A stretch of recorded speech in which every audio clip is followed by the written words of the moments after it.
Good morning. I'm Ernest Rossi, and this is the second session of the fundamental track. The name of our process is going to be called Fundamental and Easy to Learn Ideodynamic Approaches to Therapeutic Hypnosis. That's quite a mouthful. We all know that ideodynamic means that an idea gives rise to a dynamic, that is, an action. A simpler name would be to call the approaches I'm going to teach this morning the helping hands approaches. They all derive from Milton H. Erickson's invention of the hand levitation approach to hypnosis, as well as his pantomime approaches. They're very simple to learn. It requires a minimal of theory and experience to put them into motion. But each time you use one of these approaches, and I'll demonstrate 3 of them, you gain a new unit of experience. The value of these approaches to beginners is that you have a lot of time to simply watch the client. You don't have to have a long planned speech. The object of the whole presentation then is to teach you 3 of these hand approaches within the context of what I call the 4-stage creative process. The 4-stage creative process goes back, about a century to Heinrich Poincaré. A lot of research has been done with it in psychology. I used it with my very first book I published back in 1972 on dreams and the growth of personality. Now it's come out in its 3rd edition, Dreams, Consciousness, and Spirit. When I first met Erickson in 1972, I gave him a copy of my new book. And the next time I met him, I asked him if he had read my book and what he thought of it. And I was actually on the way out of my second session with him. And he looked at my book. It was there on his desk, almost as if it was the first time he ever saw it. And he looked up at me searchingly. And I'm halfway out the door waiting for his response. And he says, "Well, it was a little elementary, don't you think?" I thought I'd written the most advanced book since Freud on dreams. But that was Milton H. Erickson. He always had a whimsical kind of humor, and he always had a little sharp edge that sometimes would catch your attention. So I'd like to begin this morning by showing you a couple quotes from 2 of Erickson's most fundamental papers, going way back to 1948 and 1964. With at least 2 centuries of history, we have an enormous plethora of literature in hypnosis. I myself have written 23 books. Sometimes I wonder if it's all junk because it's all theory and so few people do really good research with it. Sometimes I would trade it all just for 2 papers of Milton H. Erickson, and these are the 2 fundamental papers that I'd like to quote from this morning. The first paper was published in 1948 in a rather obscure, no longer existing Canadian journal, one of those little journals. And this was the first paper where Milton H. Erickson was Milton H. Erickson. That is, before this paper, he wrote in the traditions of historical hypnosis. But in this article, he says something new. I don't know if we can dim those lights a little bit to help with the screen. But here's the young Milton H. Erickson showing his originality for the first time in 1948. He says the induction and maintenance of a trance serves to provide a special psychological state in which people can reassociate and reorganize their inner psychological complexities and utilize their own capacities in a manner in accord with their own experiential life. Think about that single sentence for a moment.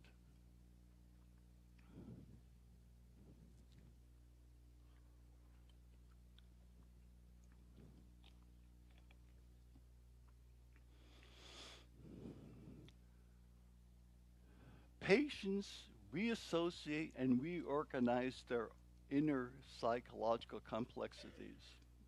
How different this is from the common perception of hypnosis as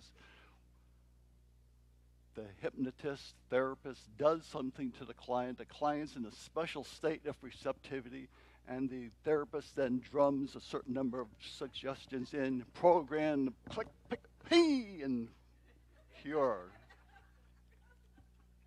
That is, the locus of control in the traditional popular view is in the therapist.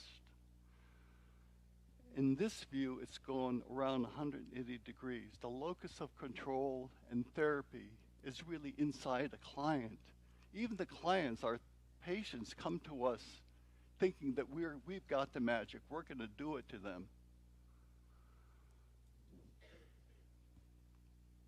But to the contrary, Erickson says, hypnosis does not change people, nor does it alter their past experiential life. It serves to permit them to learn more about themselves and to express themselves more adequately. Wow, how different that is from stage hypnosis. The typical misconceptions in the popular magazines that, for example, years ago led, I think it was Time magazine, to call Erickson the Svengali of Phoenix, the old image. Now look what Erickson does to this old concept of direct suggestion. He says, direct suggestion is based primarily, if unwittingly, upon the assumption that whatever develops in hypnosis derives from the suggestions given. That is, from the therapist's words. The therapist has these words, and that's where the therapy is done, from the therapist's words. Erickson's got a different idea.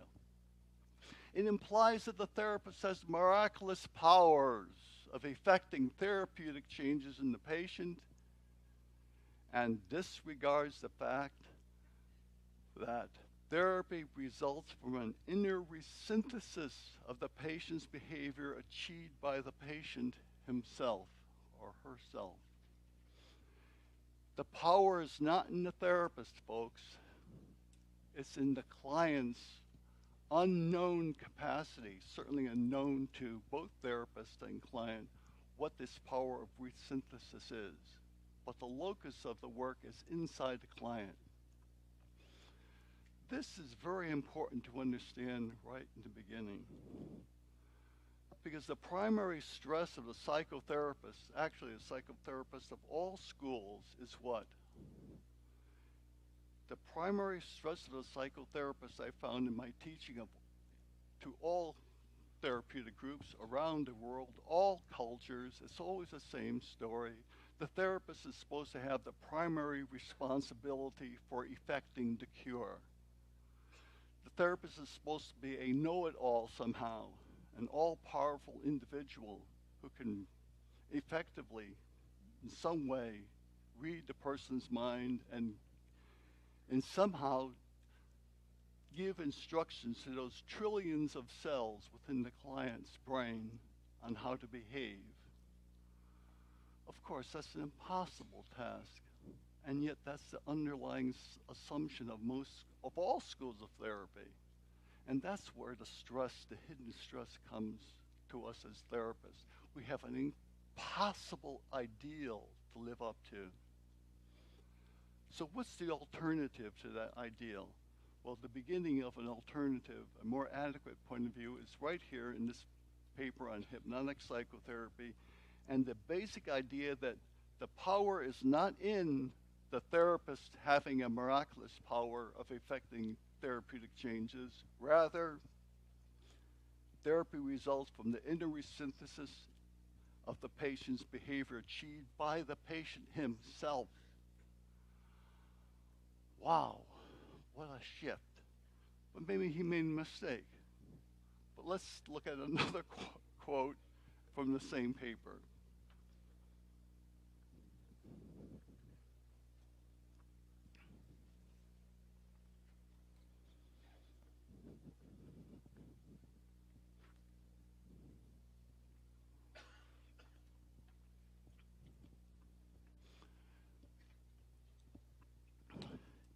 Erickson, once again, talks about direct suggestion and says, it is true that direct suggestion can effect an alteration in the patient's behavior and result in a symptomatic cure, at least temporarily.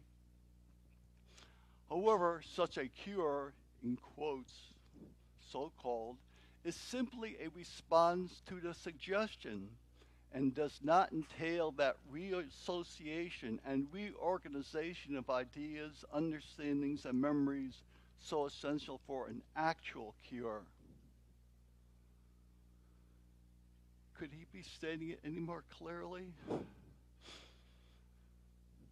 Even hypnotic susceptibility scales, the darling of academic studies of hypnosis, and I don't want to knock it, we do need a standard yardstick of hypnosis. What are they based upon? Giving a dozen critical suggestions and seeing if the patient, the subject, carries out those suggestions, whether there's a feeling of a magnetic force between the hands, or a hypnotic amnesia, or following a post-hypnotic suggestion.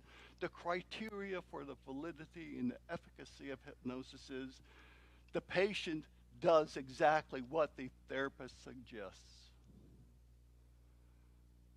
So even in the academic world, how do they understand hypnosis? Following suggestions. But Erickson is, believe it or not, is saying the opposite back in 1948. And that's why I say this is the first fundamental paper by Erickson where his own experience is coming to the fore. So then he says it again. I outlined the important words in red. It is this experience of reassociating and reorganizing his own experiential life that eventuates in its cure, not the manifestation of responsive behavior which can at best satisfy only the observer. Is that clear? He's saying it's not how the patient responds to my suggestions, whether they have an amnesia or a hallucination or magnetic hands. That's not the real cure. Yes, clients will do that, patients will do that. But doesn't entail necessarily a reorganization of their mind, which is a real cure. And then he gives a case illustration, and then he makes another critical statement. I think it's very important. I think it's the only place he talked about the neuropsychophysiological. But he says, not until some time later did the therapist, that is, after the client had a therapeutic experience, their symptoms disappear and so forth, not till it was all over, that Erickson, the therapist, learned by what train of thought he had initiated a neuropsychophysiological process by which she achieved an anesthesia. She came for wanting to give birth to her child with hypnotic anesthesia rather than drugs, and she succeeded. But how she did it was something she found a train of thought in her own mind. And later, after she talked to Erickson, the baby was born with hypnotic anesthesia successfully. Then she told Erickson something about the train of thought that she had created in her own mind in that hypnotherapeutic session with him. I mean, how many of you think you're going to graduate to the stage where you're going to have the genius to work with a woman who wants birth anesthesia and tell her exactly how it's to be done, tripping all those synapses in her brain? It's an impossible task. And yet that's the popular assumption, and that's what leads to anxiety and stress in the psychotherapist. These impossible tasks that were given by a virtually all of our teachers, most of our teachers in psychotherapy.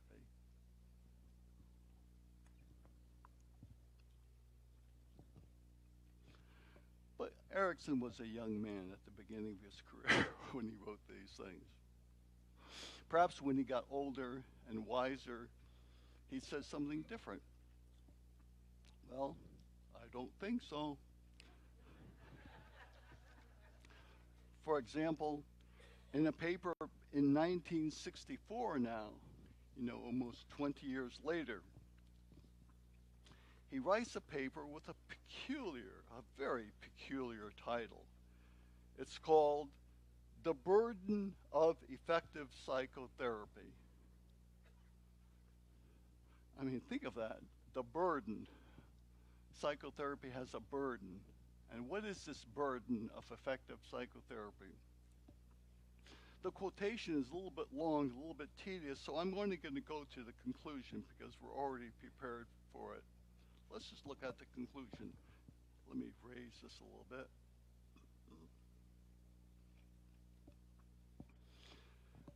Because the conclusion is, once again, in line with our main theme. He says it more dramatically. The three cases of this particular paper are used to illustrate hypnosis as a technique of deliberately shifting from the therapist to the patient the entire burden of both defining the psychotherapy desired and the responsibility for accepting it. Whoa, let's try to digest that for a moment. What's going on here? Hypnosis is supposed to be, now people call it therapy direct. My goodness.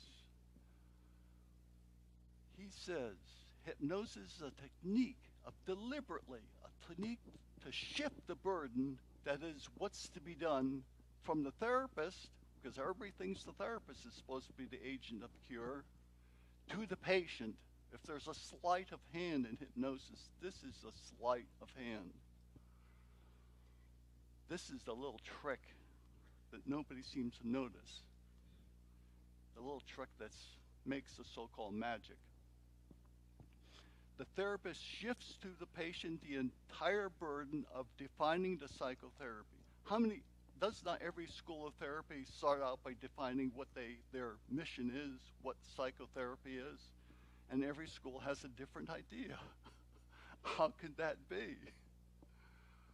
I think part of how it can be is the ingenious models that therapists come up with of the different schools of therapy are ingenious and novel. The novelty itself stimulates interest, curiosity, and growth in the client just because of its novelty effect. Because neuroscience says novelty can stimulate gene expression, neurogenesis, and so forth. But Erickson isn't saying that. Erickson is famous for not having a theory, so-called, and he never formulated a theory. That's why for generations, scholars tried to put together his papers, and it wasn't until I came along and I finally put them together, knowing that he didn't have a theory and not trying to organize a theory, but just presenting the papers in a sensible kind of an order where they'd be relatively easy to understand. And these papers come from the first volume of the collected papers of Milton H. Erickson.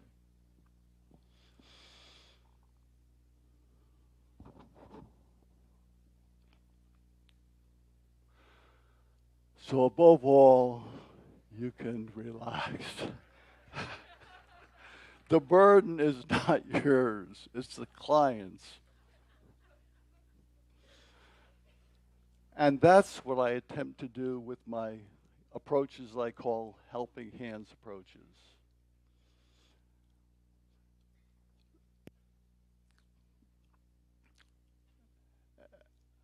Let's expand the context of Erickson's words here, just very briefly, to give just a little bit of the sketch of historical hypnosis. And the broad perspective of hypnosis is a broad approach to mind, body, and spirit. I'm going to presume that most of you came to my keynote last evening, but even if you did not, this is a nice way of summarizing the whole thing. Let's go back to 1855, back to James Braid. James Braid was a Scottish physician who wrote a book with a peculiar title, at least to the modern ear. The title was The Physiology of Fascination. What on earth could that be? Well, fascination was the word that they used for what later came to be known as hypnosis. So the initial idea of hypnosis is it was a way of fascinating the client and somehow effecting what? Well, let's hear Braid's words. So Braid is a physician. He's a medical doctor. By the way, the subtitle to this book is the title is The Physiology of Fascination, and then there's a little subtitle, or The Critics Criticized. Poor chap.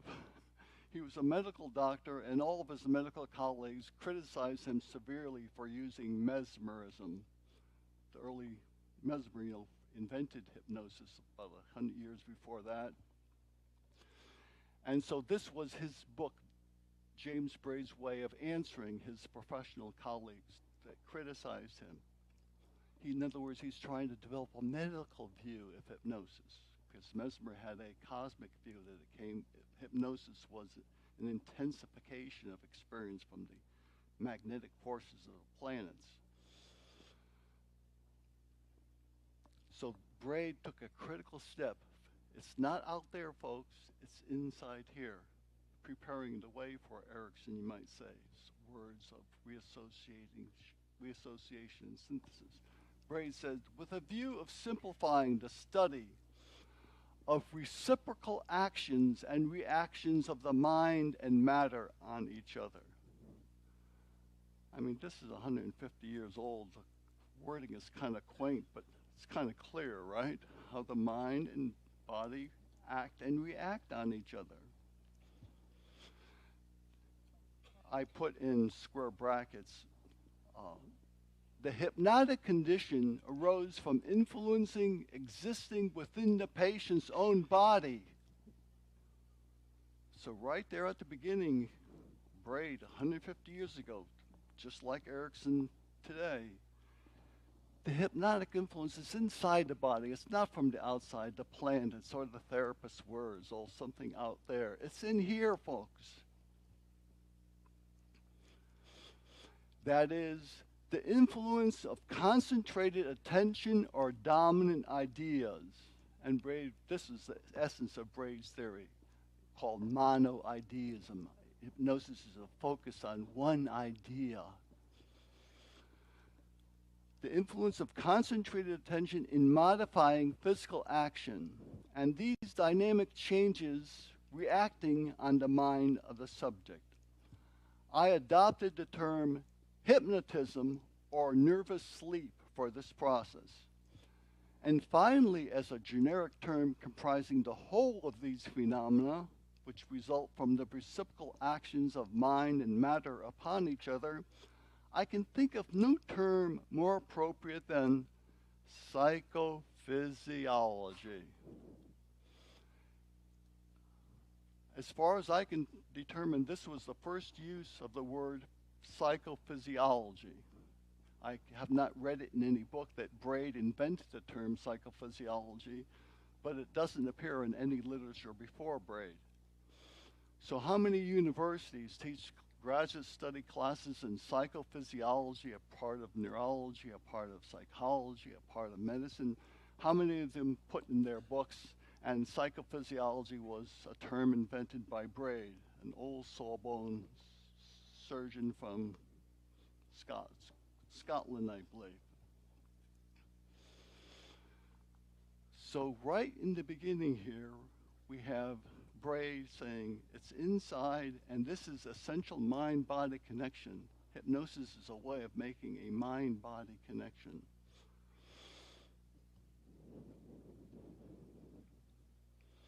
Now, I generalize this a little further and I integrate it with modern neuroscience.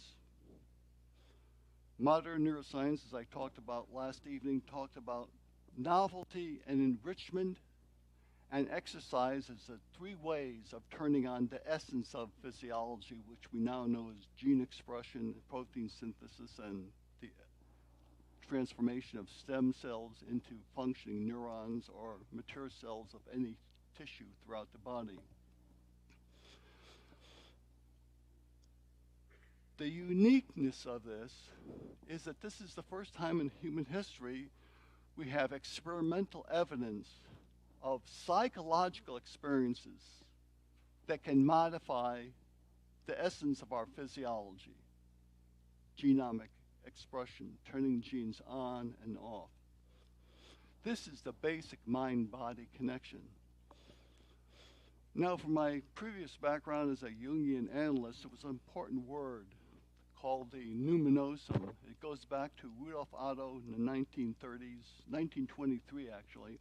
He wrote a book called The Idea of the Holy. Otto was a theological scholar. He studied the religious, higher spiritual experiences of all the religious leaders like Christ, Buddha, Muhammad. And he found there were three qualities that describe their awakening, their big experience, their God experience, so to speak. And he said that they were in essence a sense of fascination with something, a sense of the mysterious, and a sense of the tremendous. And he used the Greek word numinosum as a Greek word to summarize these three qualities. If you want a map of my mind, Ernie Rossi now, this is how I put it all together. Way back 150 years ago, Braid realized that fascination led to the mind-body healing that he calls psychophysiology. Modern neuroscience talks about novelty, enrichment, and exercise as experiences that get at gene expression. I see novelty, enrichment, and exercise as words that describe a facet of fascination, awakening, being alert. And so there's the mind, the body, and then for the spirit, Rudolf Otto actually says fascination is a quality of the spiritual experience.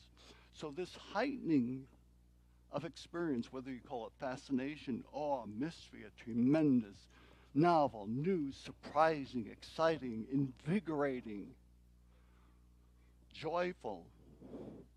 I use the word numinous to cover all of that, and generically,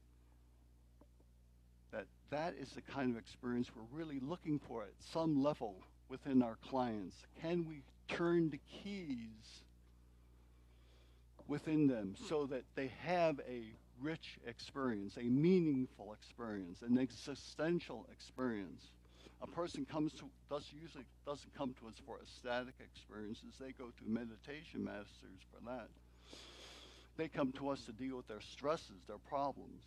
But it's all the same thing. Stress and so-called psychological problems are also ways of activating the mind, challenging the mind, turning on gene expression. And often, when the patient gets stuck in stage 2 of the creative process, they make too much proteins, and that's what leads to post-traumatic stress syndromes. So here I try to integrate mind, brain, and body. And once again, it's critical for my thinking to use that 4-stage creative process paradigm. So let's look at that paradigm for just a moment. The paradigm that was right there in my first book on hypnosis, on dreams, and the paradigm that Erickson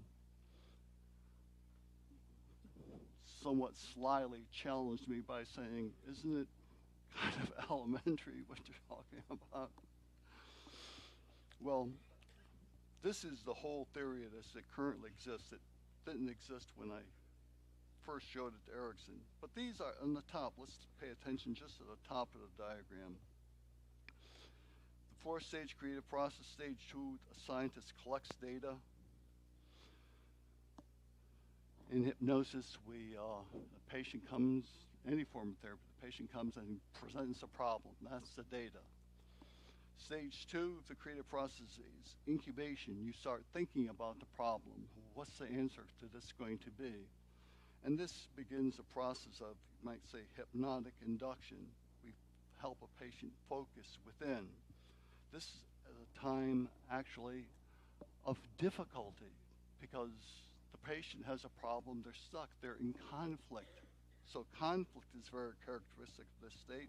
And if a patient starts recalling their problem, and Erickson said a patient has to recall their problem to get to that part of the mind where the problem is. And there's great controversy of that. Do people have to really go over their problems to solve them? You know, some schools now are now saying you don't have to go over to the past stuff. Let's do this let's do this exercise over here. Erickson would say, no, you have to at least taste it to know what it is, experience it, and then work with it. But that often brings up tension, tears, anxiety, and so there is a little bit of stress in that stage 2 of the creative process. Often you'll see the patient's eyelids fluttering or the hands shaking. And when I asked Erickson what was the source of that shaking and fluttering, because it's been reported, back with Mesmer's time, the patients shake and eyes flutter as they're going into the state.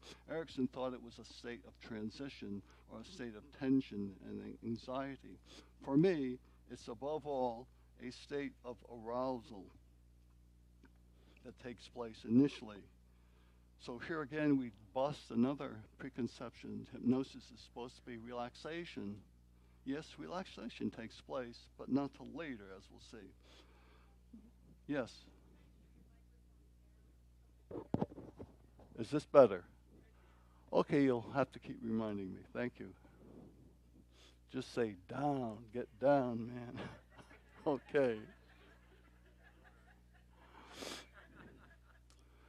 So the client's a little shook up reviewing this intense stuff, and when people have post-traumatic stress disorder, this is where they're usually stuck.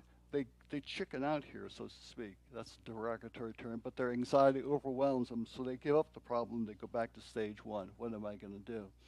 They never quite have the courage or energy to really stay with the size of the conflict and the trauma and see what comes next. Because if you stay with it, you go through something like a crisis. That's in the historical literature. You remember Charcot, the Saulpier, holding a hysterical woman on his arms in front of all the doctors. She's in a grand hysteria crisis.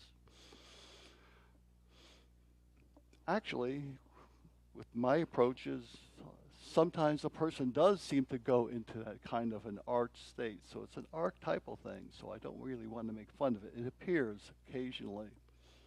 But really, for most of us, in the kind of safe approaches that I've developed, really it's experienced as a period of private inner work and creative replay. And I won't go into the dynamics of replay, but that's really serious theory in neuroscience. At night, we sleep, we dream. Dreams are replays of anything that's novel or important that happened to us in the day that needs to be reintegrated to update our brain, so to speak. And then in that quiet period of inner work, hopefully a person hits stage 3, the illumination. Suddenly they get an idea of, oh, I could do such and such. Oh, wow. And usually a little smile, and the cares, the frowns, the negative symptoms tend to fall away, and they have a positive experience. They get a positive intuition. Oh, wow. Sometimes the therapist might have an idea. But I like to create conditions so that the client experiences stage 3. The client finds their own answer. Again, this is the opposite of most forms of psychotherapy. The stress of the therapist is that the therapist is supposed to have the answer. And whether the therapist is on radio or TV, the therapist is always the answer person. Ask so-and-so is the title of the column in a newspaper. And they do provide provide, after all, some pretty good advice, but that's what it is. It's a device. It's not real therapy. It doesn't involve the reassociation, the patient doing the inner work. It's the therapist doing the work for the patient. And that works just like a mother works, or a father works, or a teacher works, or a policeman works. We have to teach each other. It's wonderful. But these pioneers, from Mesmer to Bray to Erickson, are trying to say something different. Oh yes, we have a teaching function. You think of Pierre Genet in France, 2 volumes of psychological studies using hypnosis, the importance of education. Yes, education is a part of what we do. But let's remember that our main education is not to give people a fish, but rather to teach them how to fish, right? So that's the impulse, the thrust behind all of my approaches to the helping hand. I'm setting up a condition in which the patient's going to have a chance to do an inner psychodrama, and the hands can sometimes symbolically give me a clue of what's happening. And then stage 4, we have to actually got that insight in therapy. How do I put it into effect? The cognitive behavioral therapist calls this the behavioral prescription. The therapist is now supposed to give a patient a prescription. And that's good to give prescriptions. Sometimes I think it's so important to give a prescription, and the client is so fragile or on the edge of understanding. I'll actually write out a sentence. This, between now and when I see you again, remember, practice this. But usually it's come out of a co-creative process between us. I'll leave it to you in your private study to see how these phenomenological qualities, 4 qualities of the creative process, evolve out of gene expression and proteomics. How all these stages, we all go through this stage every hour and a half throughout the day. These are the mind-body rhythms, and that's what the bottom part of this diagram is. I won't bother going into it. A nice, simple introduction to this is my little book called A 20-Minute Break that I wrote, actually with a popular writer about in the early 1990s. Every hour and a half, we need a little break to allow the mind-body to catch up with itself. Modern neuroscience now calls that this break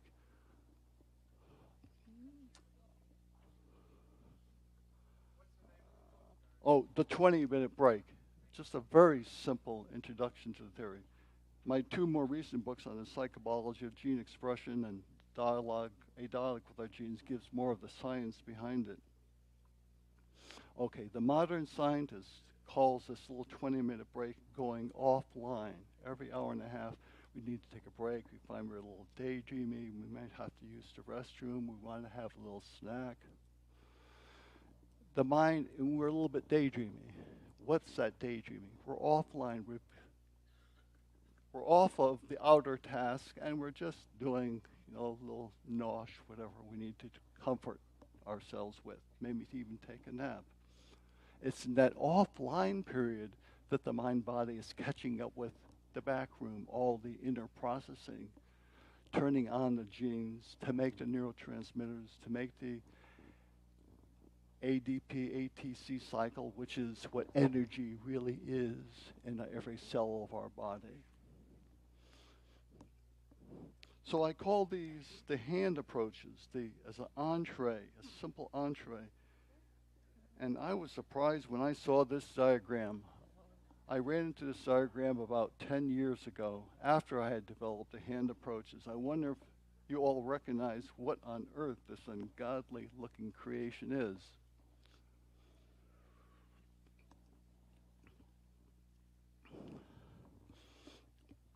One person gave it a name, call it the love boy, call it whatever you want. But the top part gives a clue. Here we see this is like a slice through the brain, and we see an exaggerated human figure laid across the top of the brain. What this means is that, for example, the large foot, that's the part of the surface of the brain that encodes sensory neurons and motor neurons on the other side for the foot. The hand is very large, In other words, there's more brain space given to the hands than, say, the upper arm. And the whole head, the hand's much bigger than the head. And look here, the face, the lips, exaggerated. In other words, evolution found that the face and the lips were very important, so it allowed more brain space. Now that two-dimensional diagram is made turn into 3 dimensions in our little love boy here. You know, I was originally trained as a Freudian analyst, but when I saw this, I thought, I got to give up the ghost. This is science after all. So evolution says the hands are tremendously important, so it gives a lot of brain space to the hands. So there's more area for the hands for all associations, subcortical associations, to reach the surface of our brain through our hands and any other part of the body, with the possible exception of the lips and tongue. Evolution felt it's pretty important what you put in yourself, so it gave the lips and tongue very fine, highly differentiated coordination, motor and sensory. So this makes a lot of intuitive sense. But I had developed the hand approaches long before I found this diagram. But if anybody challenges me, I just show them the picture and I say, what do you want from me? It's a science. It's not my responsibility. That's the way it is. Okay.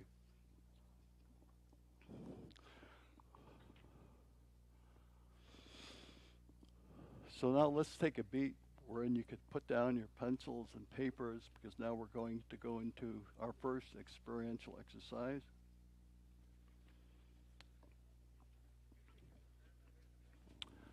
We can turn up the lights a little bit.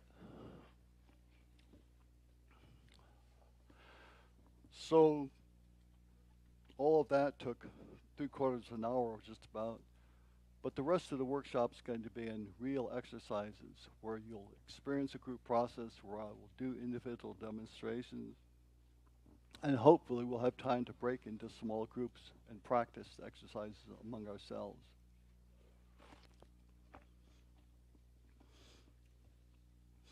By the way, I had a stroke a couple years ago. It was this diagnosis, mild to moderate. Yeah, that's what they call it, but all I know is I was like this.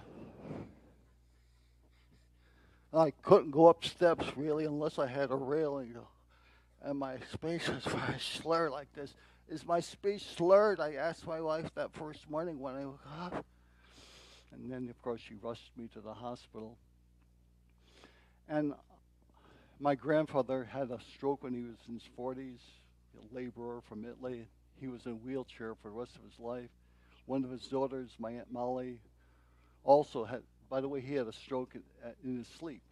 And then my Aunt Molly woke up from her bed one day and obviously took a step or two and fell down stone dead from a stroke. On my mother's side, she died from a series of strokes.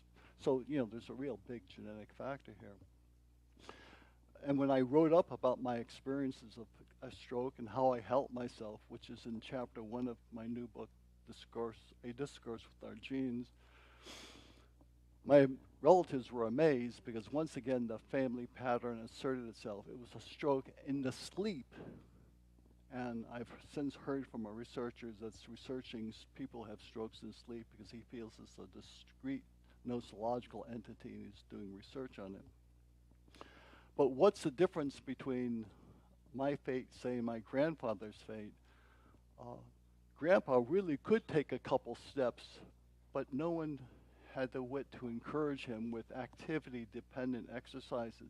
I had at least a dozen therapists helping me in every possible way. Together with, they gave me the outer exercises, together with the inner exercises, working on my dreams as I record in that paper. That's what I attribute my relatively successful recovery. But even now, you'll note that I start slurring a little bit when I get tired. Question?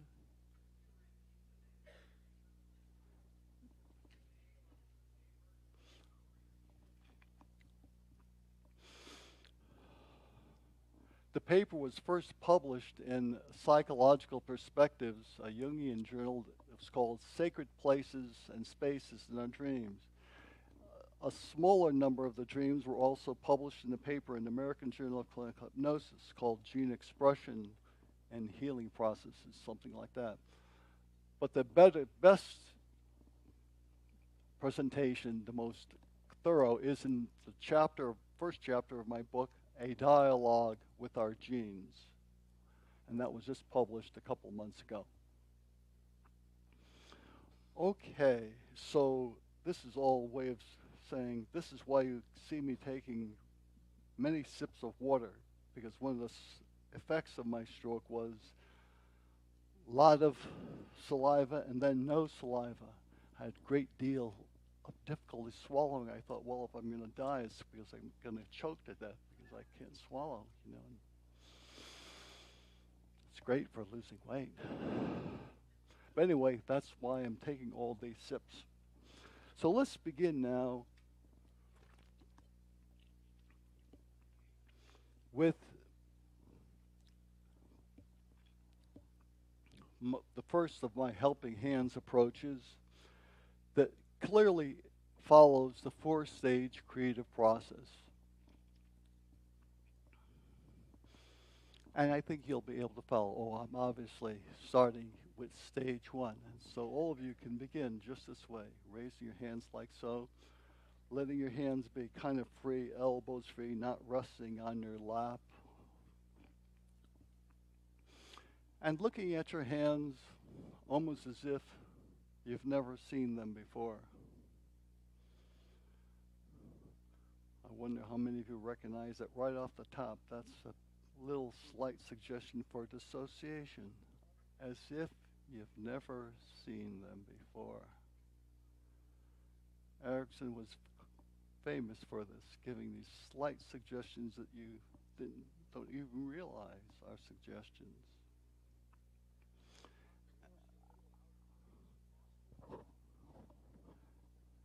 And I wonder if you can tune into your hands with such sensitivity that you can begin to notice which hand is warmer or cooler.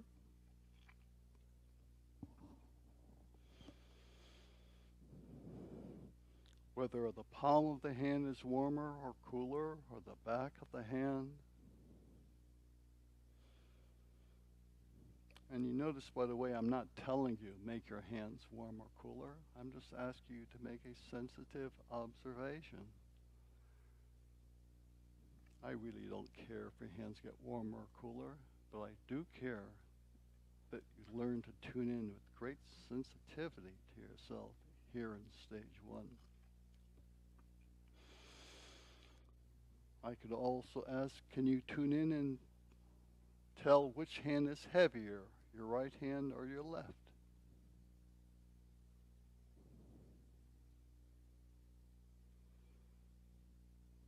That's right, just a little exercise in sensation and perception.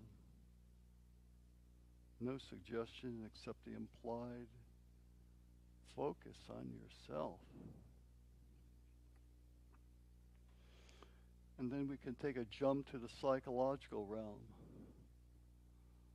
I wonder which hand feels more like the adult you and which hand feels more like the child you.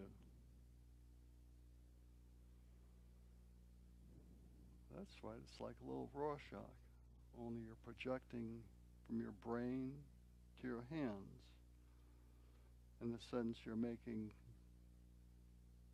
your brain unconscious image of yourself now projected into one hand, and your child self, feelings and so forth, projected into your other hand. Yes, that's what we do in stage one of an induction. We focus attention. And here I've got the focus really within you. So now that we have the attention focused within, I go on to stage two. I wonder if one of those hands, just one of those hands, can begin drifting down slowly more or less by itself as you begin to review some of the important images, early life experiences that led to your eventually becoming educated and coming to this workshop today. What was the very first childhood intimation of, when did you know you were smart? Or, as in my case, dumb?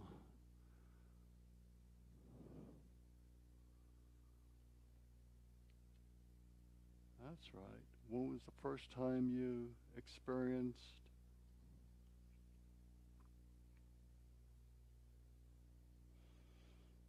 and then going on to adolescence?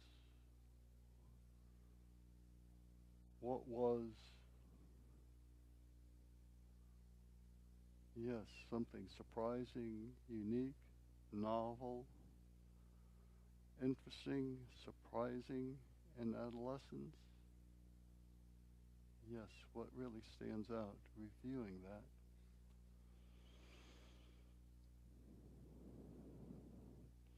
Of course, I'm using a neuroscience principle of novelty, enrichment, as I review these memories of some of your richest,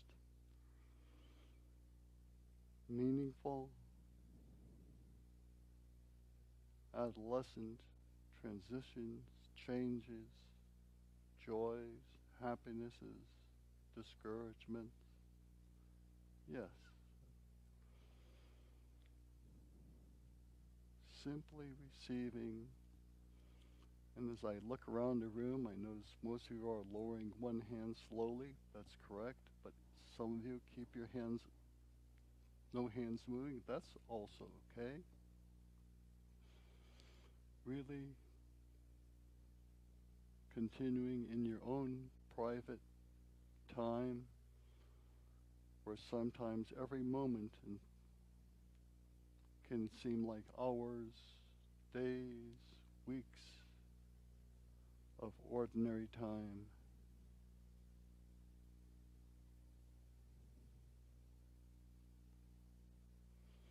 Simply receiving. And that's really the essence of stage 2, receiving, this little life review. And as you continue receiving, I wonder if there's any issue from childhood, adolescence, or maybe your young adulthood that pops up in your mind now as a wonderful issue, a problem, a symptom, a difficulty, a conflict that really you'd like to successfully do some important work on right here and now today. Yes, in the best of all possible worlds, what comes up from so long ago to today that you could re-experience and reassociate, as Erickson tells us, in an entirely new way that neuroscience suggests actually can help your mind recreate and remodel your brain.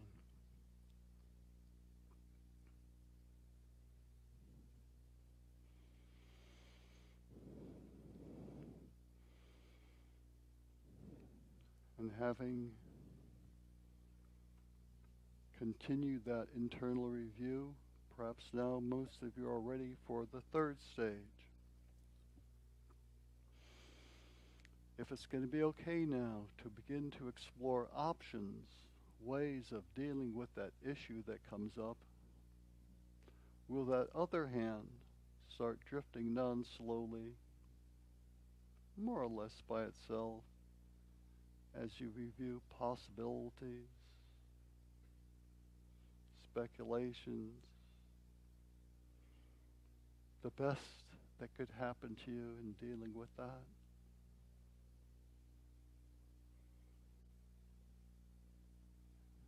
And notice carefully how you treat yourself during this stage. How are you receiving yourself? Do you enjoy the way you're experiencing?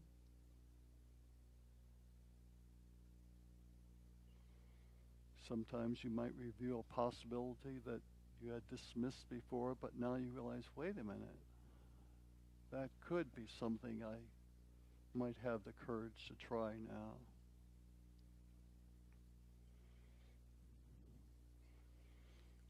And I don't know, of course, if this is purely an internal change in your attitudes, your emotions, your way of looking at yourself,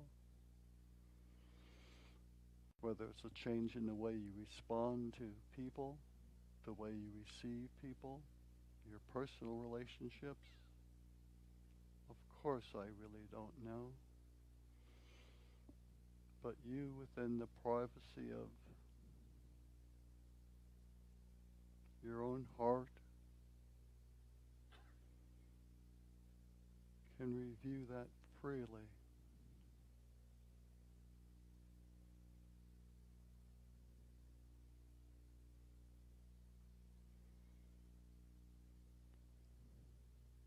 That's right.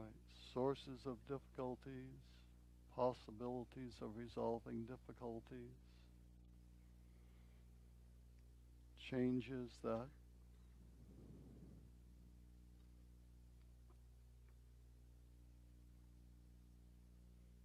yes, this is what stage 3 is all about, receiving the possibilities, the creative moment.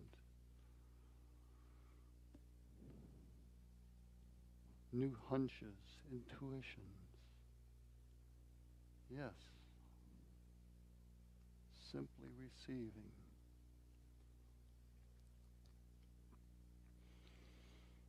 As I look around the room, I see many of you already have both of your hands resting comfortably in your lap. Others are still in the process of lowering one or both hands. And that's just as it should be. We each have our own time. We each do it in our own way. You're dealing with a fundamental life issue, and I, the therapist, haven't the slightest idea of what you're dealing with. Within the secrecy, privacy,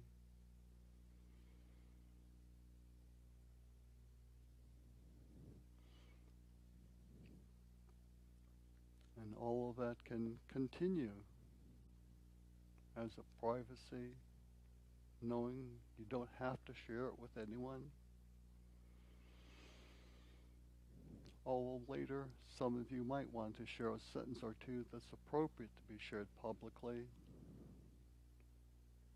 as a learning device, as an enrichment for the entire group.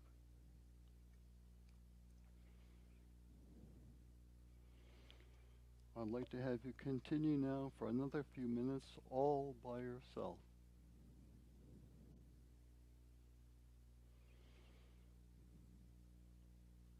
Perhaps reviewing the whole process so far.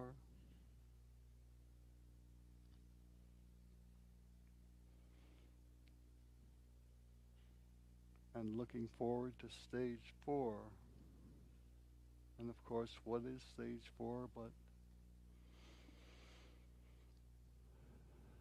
that idea of giving yourself a behavioral prescription? Yes, as a result of your experience today, what's the best that you can suggest for yourself?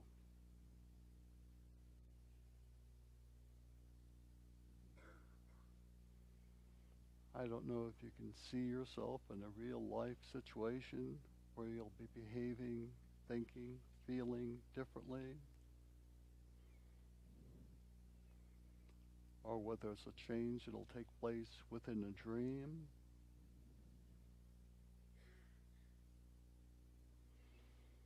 whether more insights will continue as you continue with this whole Ericksonian workshop and even beyond in the days and weeks and months that follow. Simply receiving. Yes, this is what I could do.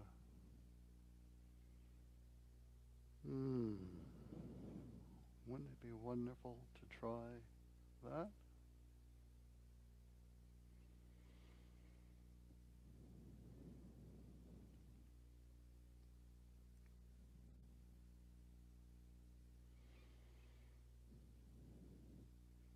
And so continue for just a little bit longer, entirely by yourself.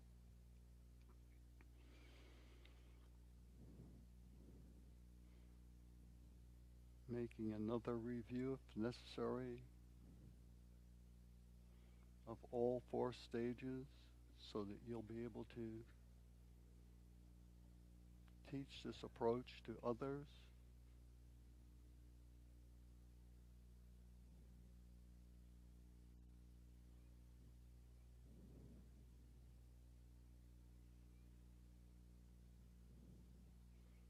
How easy it will be to utilize such approach in a relaxed and comfortable manner, knowing that, wow, I'm truly doing what Erickson recommends, allowing the patient to do the work, allowing them a creative period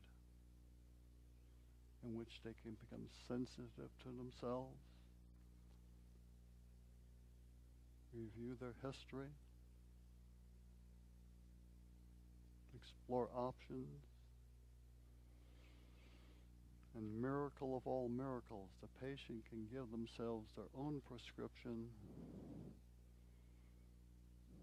and I can just watch and wonder about their progress.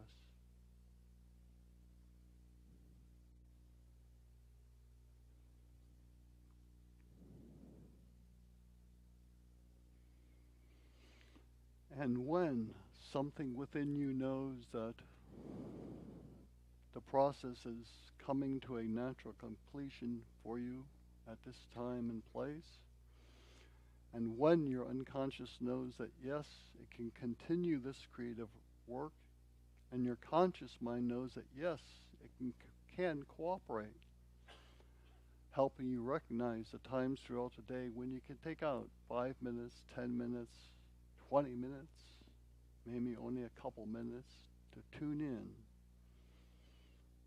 to tap into this therapeutic approach to yourself. When your unconscious and conscious minds know they can cooperate in just that way, what then will you experience as you let yourself come back to the room? Will you stretch? Will you, yes, just what do you experience in your own unique way as you come back?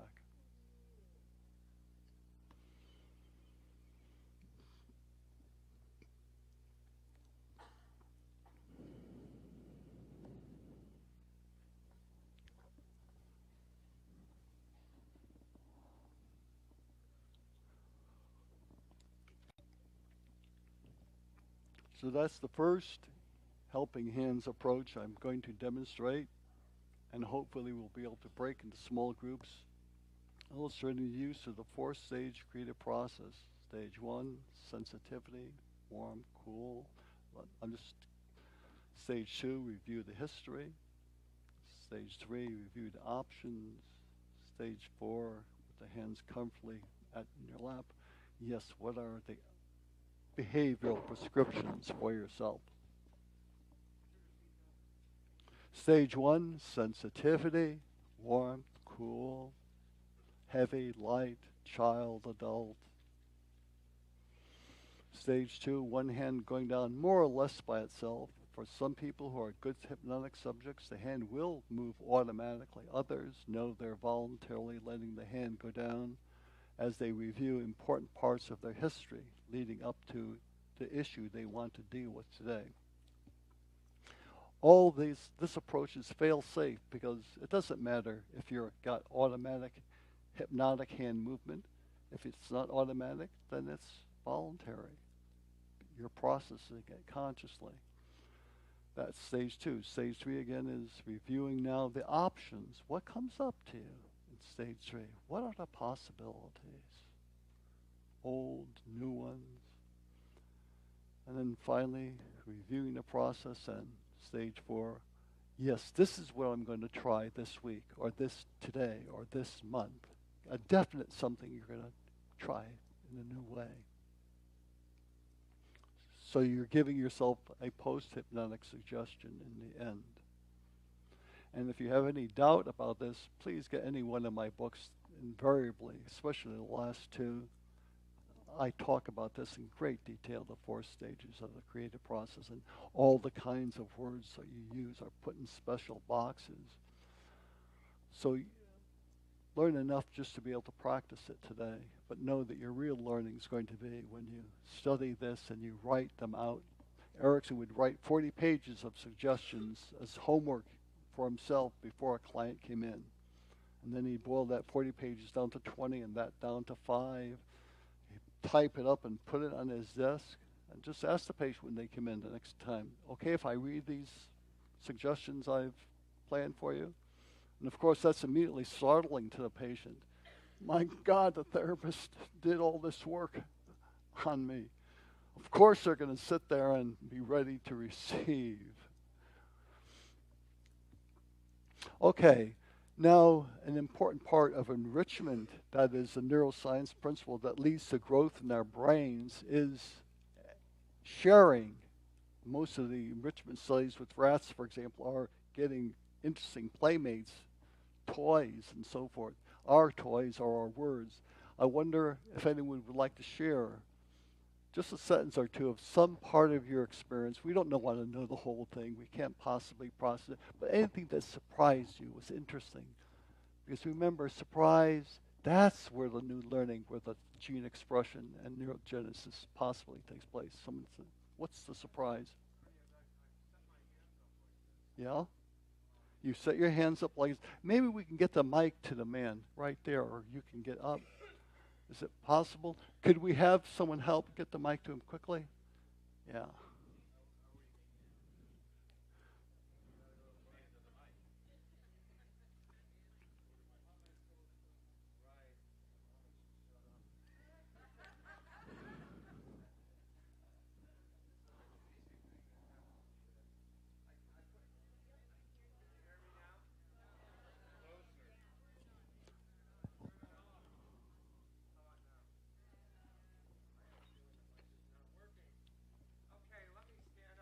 Right here, right here. We have a mic right here. Yeah, let's see if turn it on. Try that one. You don't have to put it on. Just speak right into the mic. Can you hear me now? Yes, good. Whoa. Actually, this was a kinesic surprise. I had, when my hands were facing in the cup that I had, just shortly after you suggested that we could drop it or that, I couldn't tell where my hands were. I kept thinking my hand was closing or that my fingers were moving up. A mind-body dissociation. What a brilliant hypnotherapist. I facilitated that was what Mohammed found out. Yeah. Thanks. Okay. Just little sound bites. All so-called hypnotic phenomena we're going to see in this demonstration are spontaneous. They don't have to be suggested by the therapist. Do you get that? You do not have to suggest directly a hypnotic phenomenon, an amnesia, a dislocation in time and space. You want to learn how to do that? You can read many papers that Erickson wrote about how to dislocate a person in time and space. But most hypnotic phenomena are spontaneous things that happen when we go into what we call this special state. That is what gives them validity, in the sense that they're independent of just role playing, just following the direct suggestions of the therapist. Following the direct suggestions of the therapist works. It works for cops, it works for teachers, judges, so forth. But that's not our work. Our work is helping a person find their natural mind, so to speak. And this little vignette, he lost the location of his hand in time and space, and spontaneous indication of the validity of so-called trance work. Another experience that might have been surprising. There you go.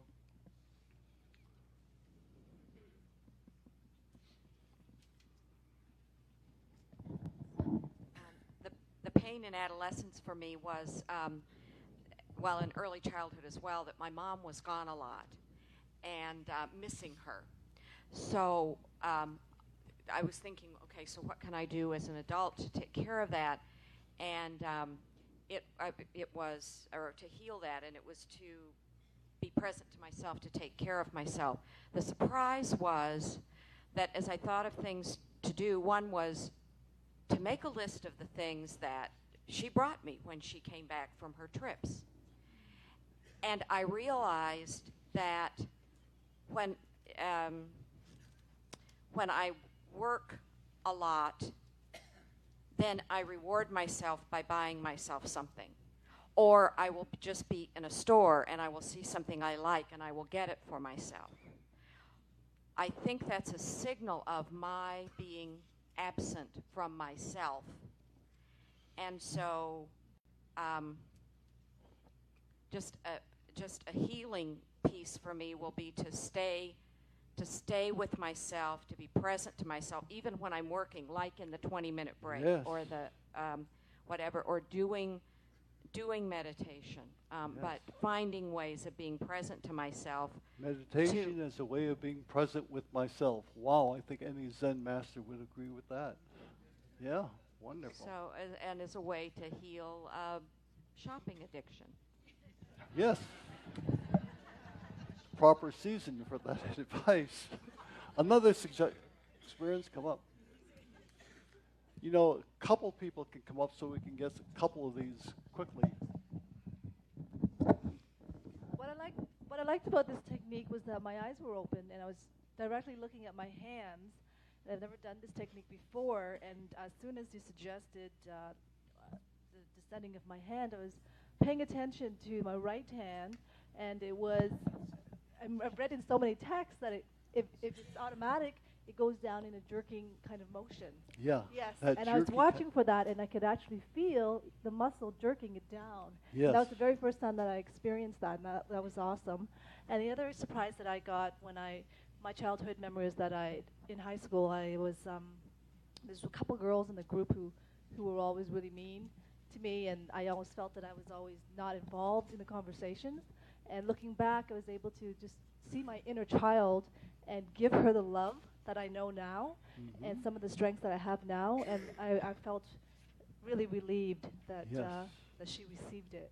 Fantastic. So thank you very much. Okay. So we've seen two examples, and we're going to see more of how people do therapy with themselves. Now, the burden of therapy is within the client, right? I don't have to be a genius. I don't have to be a guru. Wonderful. You don't have to buy me a Cadillac even.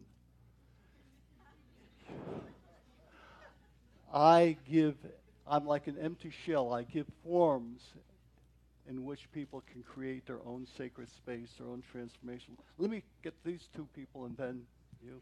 Oh, I think it works now. Okay. It's working? Yeah, right? It was amazing. Before you even... It was amazing. Yeah. We got novelty. We got surprise, fascination. That's not just humorous. This is it. It's supposed to be amazing. So all patients will say, it was weird, it was odd, it was strange. In my very first book, I had a hypothesis. When things seem odd, strange, or idiosyncratic in dreams, it's the essence of a new growth in our personality. It's only odd from our previous point of view. So I really had these ideas even before modern neuroscience developed. So listen carefully to exact words. It was amazing. That's what we want. That's pay dirt. It sure was. Before you even said, as soon as they said the hand is warm, it was right there. I could feel it. Before you even got into that one hand is heavier, probably 2 minutes before that, I already felt my hand moving down, the left hand, which was called heavier. Intuition. Yes. And then, so it was the child hand, and the whole time the right hand, which was the adult, was standing solid. I mean, not moving an inch. And the baby hand, the child hand, was moving downward and downward and downward. And it wanted, when you said about the adolescent, it kept on getting closer to the right hand, wanting to get closer to the adult. And the adult was resisting it for a while. And then slowly by slowly, the child kept on going closer and closer to the adult, and the child was under the adult. Turn around and face the audience as you show that. So that was the child, that was the adult. The whole time the adult was this way, standing. The child was going down and getting closer to the adult. Finally, they did merge together, but the child was under the adult. So the whole time the child was under the adult. When you said you may feel comfortable, or your laps, or some of you have their hands on the lap, slowly by slowly it came down, and then by the time it was down, the child was over the adult, and there was such a peaceful acceptance from the adult to the child. Yeah. And then I noticed my head going up, and it was so proud and feeling so powerful and feeling total acceptance of the child. And that was really followed amazing. my exact suggestions, didn't she? She created all this. This actually anticipates the next two approaches I'm going to demonstrate. She did it all by herself. I don't know, have you read my work previously or studied it? No, but I work with the therapists who work with you, so. I see. So It you was already wonderful. learned the process. Wonderful. It was wonderful. Yeah. Thank you. So this is the burden of therapists. The burden of therapy. What a burden she had to carry. It was hard for me. It was hard for her. But we struggled together and we worked through it. It's a joy, really, to tap into this stuff. Okay. Hi. I also had a very, I made a wonderful discovery that seems very simple on the surface now that I know it, but I've never put two and two together. In that consciously I have fear of losing money, and unconsciously I always dream about losing teeth. That's my repetitive dream about losing teeth. And I never put the two together until right now. Yeah. And suddenly it came to me, wow, there must be something connecting these two. Stage 3 insight, losing money and the dreams of losing her teeth. Fantastic. What a psychoanalyst would have to be so brilliant. Oh, losing your teeth, that's because you're afraid of losing your money. She discovered it herself, right? And just now, today. Exactly, just right now. And it seems so obvious. I didn't even know what the problem was. The therapist doesn't have to know what the problem is with these approaches. You have to be very smart and intuitive in what approach would be appropriate. But you let the patient define the problem, what the problem is, and the solution, just like Erickson said back in 48. This is it.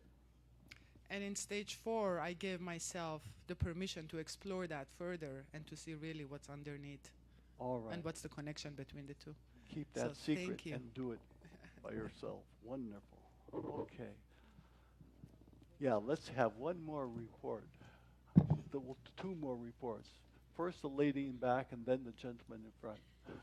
Hi, Ernie. Hi. I had a very surprising thing happen. I had a stroke in February, which I told you about. And then just trying to be a copycat. Yeah, Ernie and we copy each other all the time. And then subsequent to that, a brain trauma as a result of one of the tests they did on February 20th. So I had a stroke on February 5th, brain trauma on February 20th. And for 5 months, I was going through I actually had all the symptoms of Alzheimer's. My short-term memory was gone. My personal hygiene I let go. Days would go by, 2 or 3 days without taking a shower or brushing my teeth, and this was very unlike me. I would sit at a conversation with our neighbors, and I would see people talking and know I should participate in this some way, but I didn't know what to say. I mean, it was like I was sitting there and I knew something, I'm part of this group, but I didn't know how I fit in. I lost things all the time. I got lost in the car. I got lost in an airport where I couldn't find the gate for transfer. And in June, on June 21st, I was walking from the driveway to the house, and I had a daydream. And I was amazed at having a daydream. I said, I'm daydreaming. And I hadn't daydreamed in 4 months, 5 months. And at that point, I knew that I was on the road back.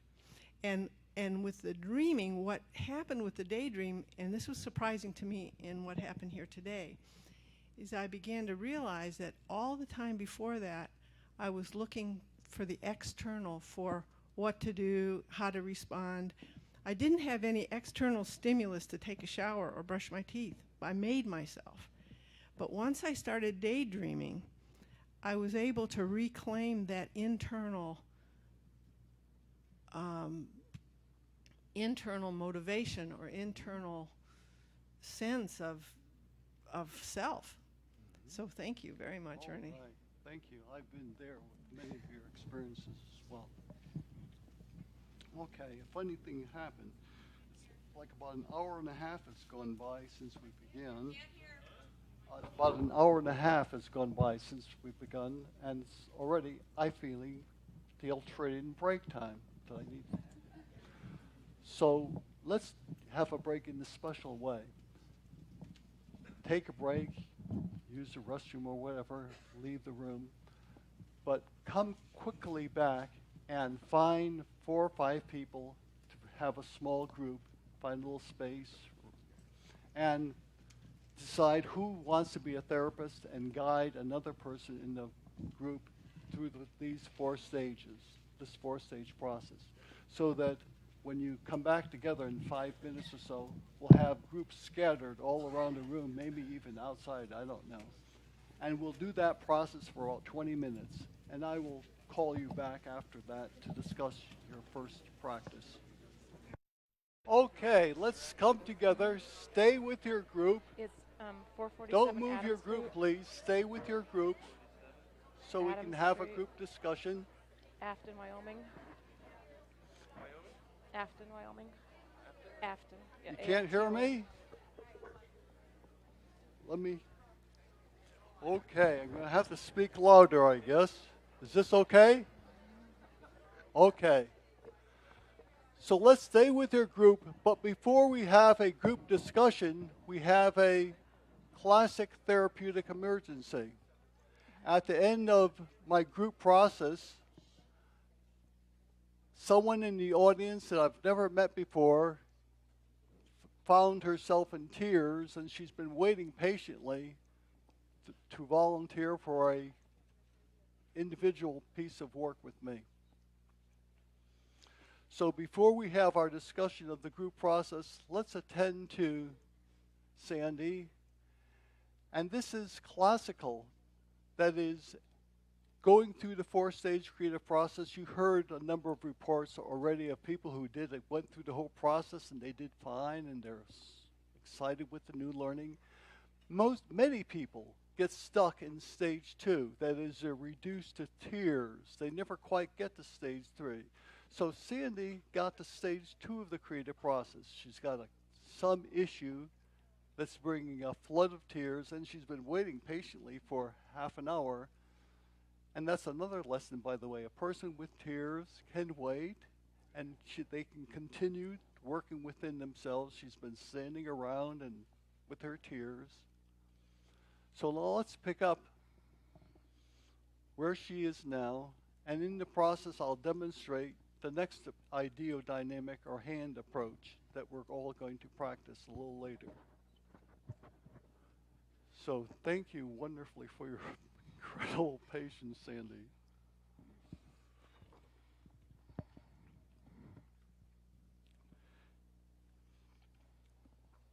You know, the unique aspect of my way of working is you can work entirely privately within yourself, or you can share to whatever extent you like, telling us what you know of the issue that you're dealing with. Do you want to say a few words about it, or? Yeah, I do. When you asked when we felt smart or creative to go back what got us here, I thought it would go back to graduate school when I was hearing my friends, my peers talk about their GRE scores, and I always thought I was so stupid, and my score was hundreds of points higher than theirs, and I knew then I wasn't stupid, because they were people I thought were smart, and they were people I respected.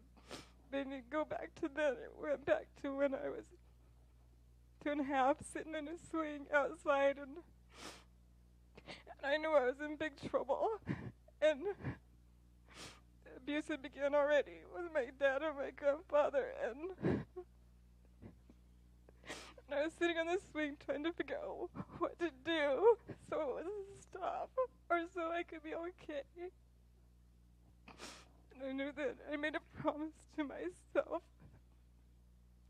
that I would figure out what was going on, and I would come back and get me.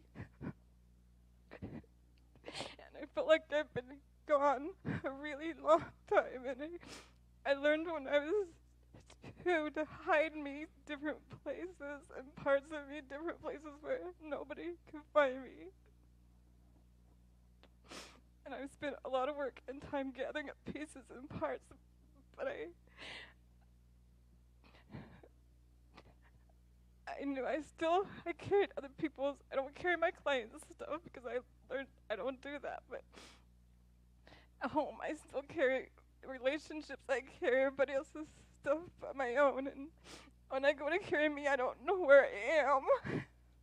And so I came here because I wanted to stop being over responsible for my families and my fathers and my mothers and my husbands and my kids and stuff, and I wanted to I wanted room for me, and I didn't know why I couldn't do that. And when you did the dream stuff the other day, I went back to a dream I had, and the dream was there was a part of me I'd followed, and it was an adult, and I followed her because I loved her, and I thought she was pretty, and she'd fallen a really long ways off some steps, and she was laying broken at the bottom, and I went to pick her up, and she was just her head and her hands were there, and there was no body, and I couldn't find her. And I've never been able to fix that, and so I want me back. Wonderful. It's a wonderfully clear expression you've given us, Sandy. I really appreciate it. You've already done 9/10 of the work by yourself, and that's why I'm smiling, although it might seem inappropriate. I so appreciate your tears and the wonderful integrity of your personality, how honest you are, and that's why I'm smiling. I'm happy for you, because that's most of the work, getting to where you are. What we're going to do now is relatively easy.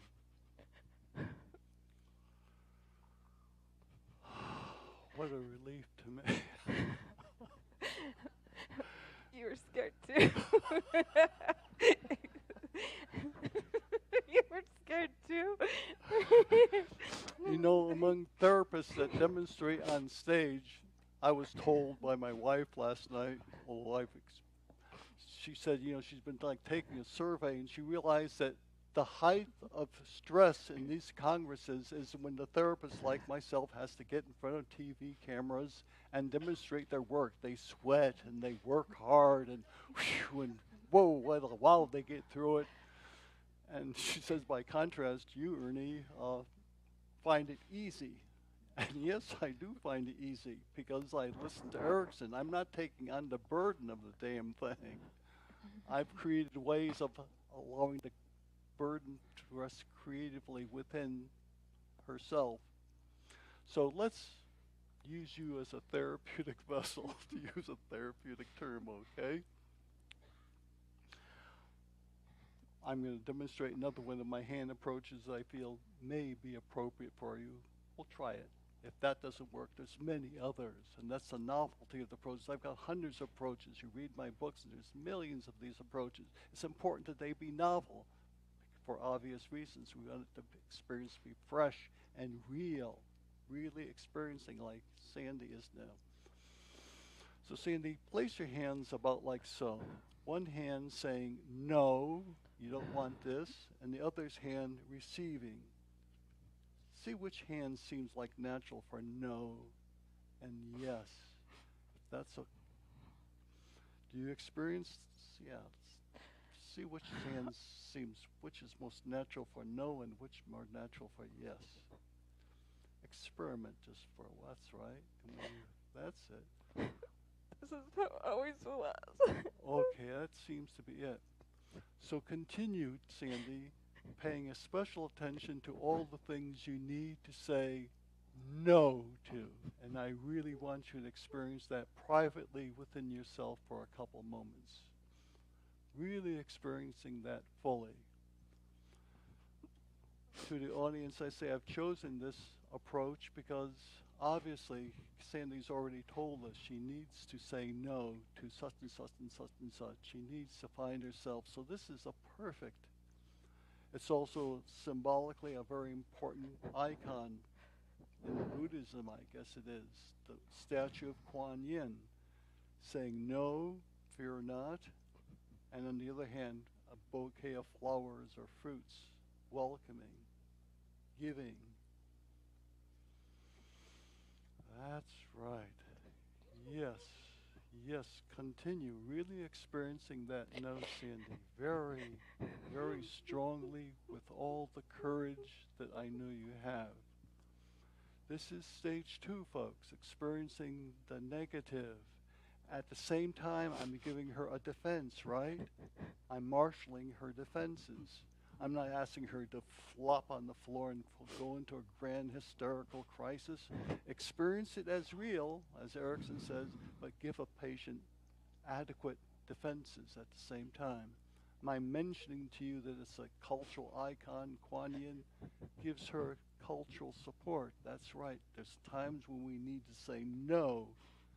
And Sandy's reviewing now, maybe her whole lifetime of needing to say no. Continue with that, Candy. Your very earliest memory, perhaps, of saying no. Keeping it private. Later you can share as much as you want. And just watching yourself grow up year by year. Important places where you've had to say no. Your difficulty with saying no. Yes. That's right.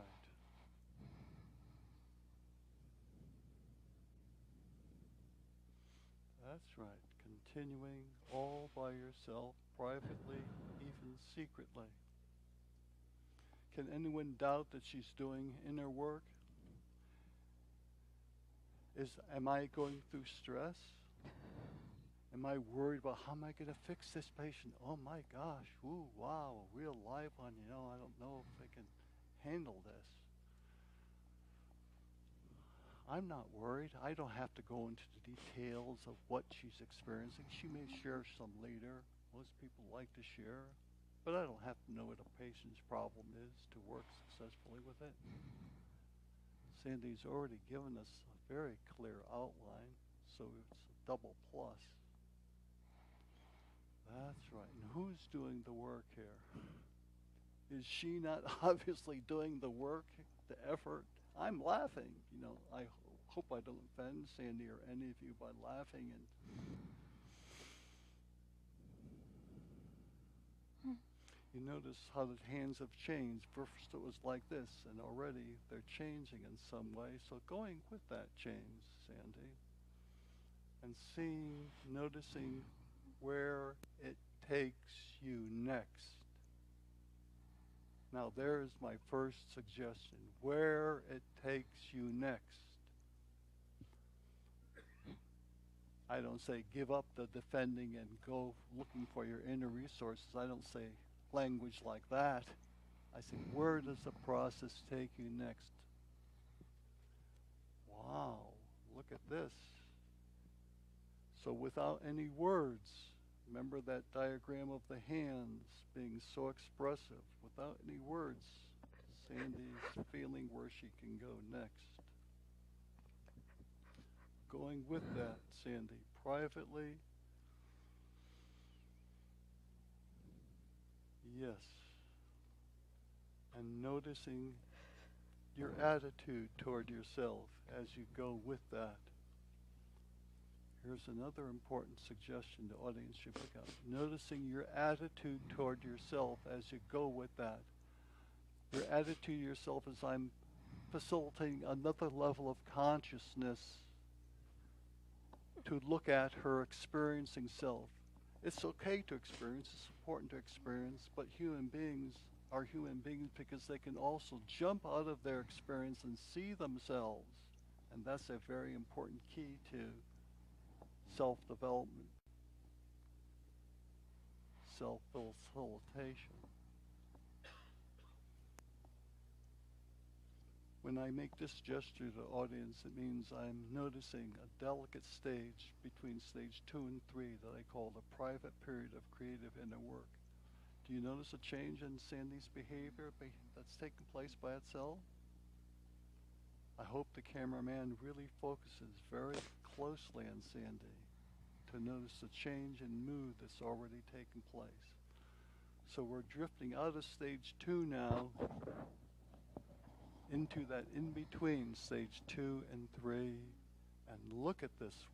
Look, do we see this body language? Is this just random behavior? Yes. Do I have to interpret her behavior to Sandy and say, oh, your hands are doing such nonsense? Of course not. I rarely talk this much. I'm talking primarily as a teaching device to the audience.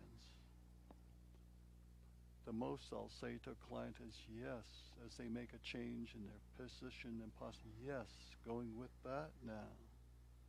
And really appreciating now, Sandy.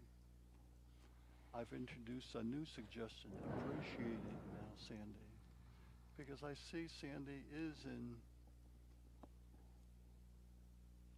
a therapeutic mode right now. She's not in stage 2, crying.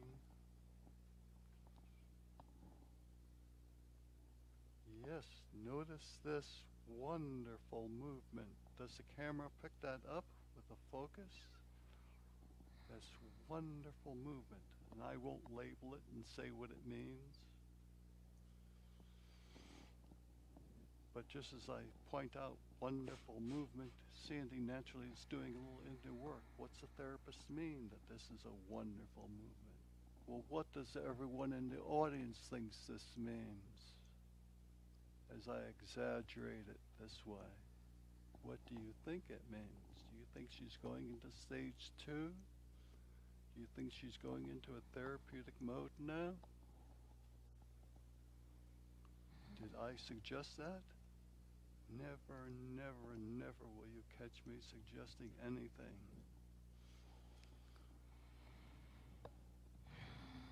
Did you notice that deeper breath that Sandy just took? You read the ancient literature in hypnosis, the hypnotists always say, da-da-da-da, your eyes will close, you're breathing, now you'll take a deep breath and let it all go out.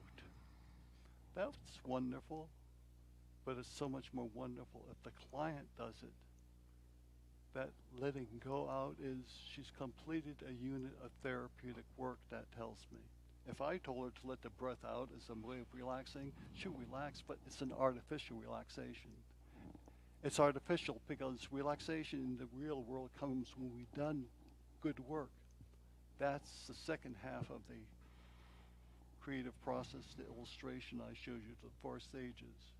She's past her crisis now. Now she's in the natural relaxation that comes with having completed a unit of therapeutic inner work. I hope you understand the significance of this as a natural process that I'm simply monitoring and giving a report to the audience about. This is not a result of my verbal suggestion to do this or that. Wonderful, Sandy. Continue with that. Yes. And if the camera picks it up, Sandy's eyes are closed, and now she's going into another movement spontaneously. So whatever else we know, yes, yes, absolutely. Definitely. Sandy knows now she was into an inner adventure, and suddenly she said, no. Right? She's learning that. I didn't suggest no. I set her off on an adventure, and now she spontaneously. That's right. This gesture of the body. Is this not an archetypal gesture you see in paintings and statues, an aspect of the human condition? And the other hand doing this? Is this body language talking to you, each of you? Of course I don't have to interpret it to any of you. You're all pros at body language. And the beauty of this, I don't have to suggest it. I don't have to put her through exercises. I don't have to create a psychodrama. I let her create it. How wonderful how this continues. Yes, that's right, Sandy. Yes, that's right. The simple truth as only you can experience it. Yes. That's right, the simple truth. So Sandy slips now back into a stage 2 bit of work. And I use that important phrase for me, the simple truth as only you can experience it. That gives support and validates her slipping into stage 2 for another therapeutic round. She's completed one therapeutic round, and now she's going back. Because creative replay, as you'll learn in some of my books, is the essence of psychotherapy. We replay our traumas, our fears, our anxieties, and each time we replay it, we do it with a little bit more self-containment, a little more caring for ourselves. So do you see, as she goes into stage 2, she's doing it in a different way than she did before. Do you see how this is a self-caring?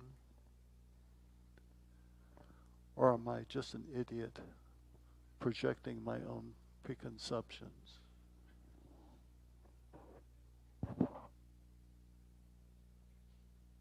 That's right, that wonderful delicacy. That's right, and we saw the little slight smile. Yes, the smiles come in stage 3, so she's definitely in stage 3 now.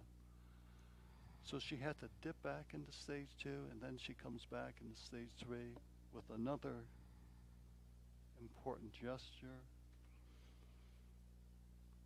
So whatever else we know about her, we know that she's an extraordinarily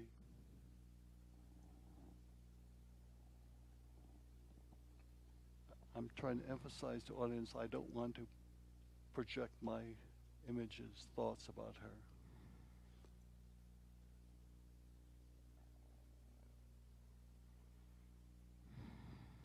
That other deep breath, did you get it?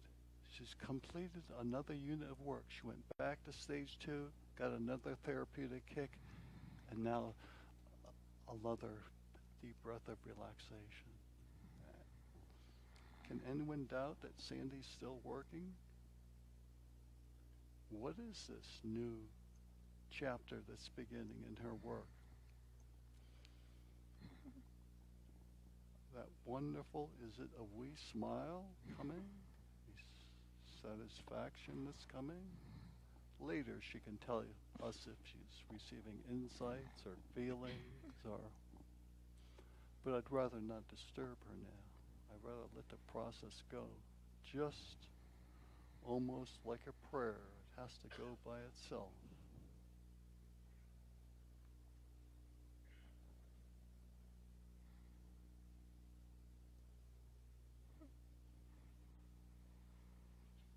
That's right, Sandy. Really appreciating what you're experiencing. I, as a therapist, that's one of my main jobs in stage 3, to remind the patient, appreciating this wonderful thing that's happening to you now. People have not been reinforced for crying like crazy, and then when they start feeling good, someone saying, "Look how wonderful you're doing now." We have to tell them. That's right. Yes. That's my job in stage 3, to recognize the therapeutic process, even if I don't know what it's about, and saying, wow. Is there an artist in the audience that wants to paint this, or a photographer? Is there a great photographer of the human soul that's available? That's right. That's right. Yes, and now definitely a smile, and what happens? The hands go down. Did I tell her to put the hands down? Never. The hands go down naturally when the process has completed itself.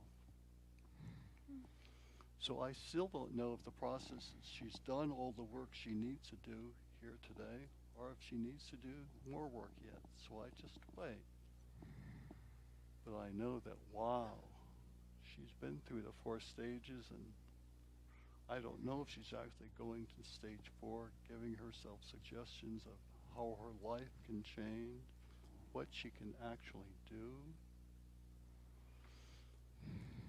When I'm seeing a patient in private practice, I often say to them at this stage, and yes, just what will you do between now and the time when we meet again? As a kind of a post-hypnotic suggestion to continue. Wow.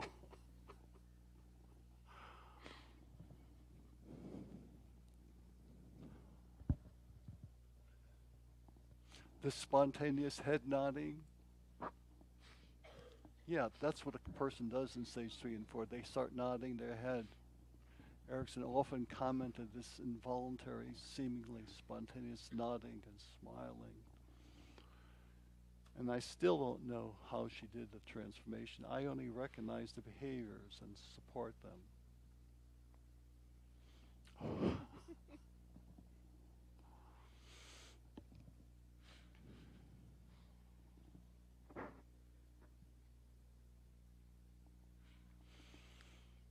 So here we have a delicate moment, and now I'm going to use what I call my an implicit processing heuristic. What a mouthful, huh? It's again usually a question that facilitates the implicate inner workings of the mind so that she can make a creative choice rather than I. For example, I as a therapist don't know, is the work done or does she need to do another bit of work? So I say to her, obviously wonderful, Sandy. If you need to do yet another little bit of work to complete the process, will your eyes close again, more or less by themselves, for another minute or 2? Or will your eyes stay open because you've got what you need, and as you look around the audience, you can think to yourself what you might want to share with them, keeping your privacy and yet letting them know what values you've gained. Okay, so Sandy chose the option of closing her eyes. Another, do you see? I asked her unconscious, do you need to do some more work? Close the eyes. If the work's done, keep them open, look around, and prepare yourself to share what's appropriate to be shared. I'm always doing this. I'm always giving choices to the unconscious, and then a signal, a behavioral signal that's obvious of which choice they've made. Now this I learned at Erickson's knee, so to speak. I watched him very carefully for 8 years. And I saw him doing this over and over again. He never wrote about it because it was almost intuitive and an unlabeled learning of his own creative process. I call it the implied directive in my earlier works, but I didn't like the word directive, so I know I call it implicit processing heuristic, because it's really a heuristic in the sense it's stimulating something in the patient rather than giving them a directive. Do you get that difference? Because that's me. I think that's Erickson. we're giving implicit processing heuristics to allow the unconscious creative choices at critical moments of transition. And the end of a therapeutic session is a moment of a critical transition. Does she need to go inside for another little fast bit? And notice how I limited just a couple minutes, a fast bit. These are all implied suggestions, so I did speak. Wow, her eyes are open. I got lost talking to the audience. I'm sorry. I've ignored you. Well, lousy therapist doesn't care for his patient. Gee.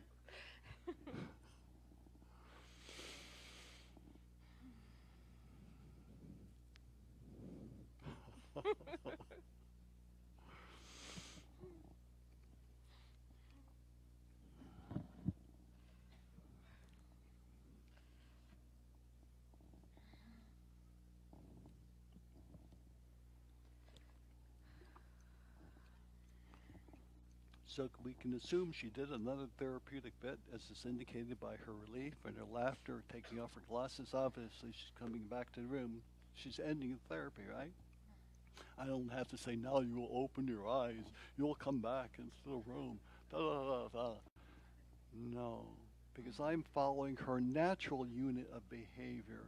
We all go through this every hour and a half, and one way or another, we all deal with something, then we get tired, go inside, and rarely as dramatically and quickly as Sandy is, because we're focusing the work. But it's a natural process. Erickson called this approach the naturalistic approach. Another term he used was the utilization approach. That's as close as it came to labeling a theory. And I like to think I'm following in his footsteps, and I'm following naturalism all the way down to the genomic level. Here, we've just seen the behavioral level. I grow prolix. I can't stop. But perhaps you can share just a word or two that seems appropriate. I wanted to do this for a really long time. And I've done everything I knew how to do, and I was kind of stuck. And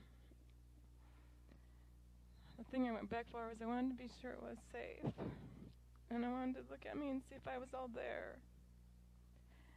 And I wanted to see if you could see me. Because I felt invisible for so long. I mean, I've standing in lines before grocery stores and they go right past me to the next person. And I don't know how that happened, but when I'd go places with my mother, I'd look in the store to be sure I was still in the store window to see if I could still see me because she was talking and not hearing me. So it was okay that you did that. But, Thanks.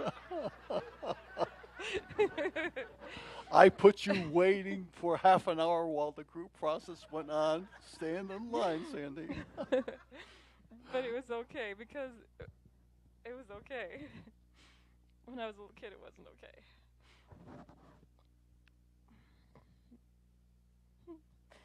It was always safer to be by myself. This was really hard, but I knew it'd be really good. And I wanted it bad enough.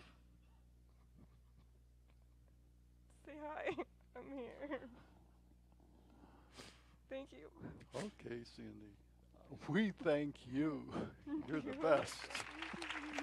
Really. We thank you.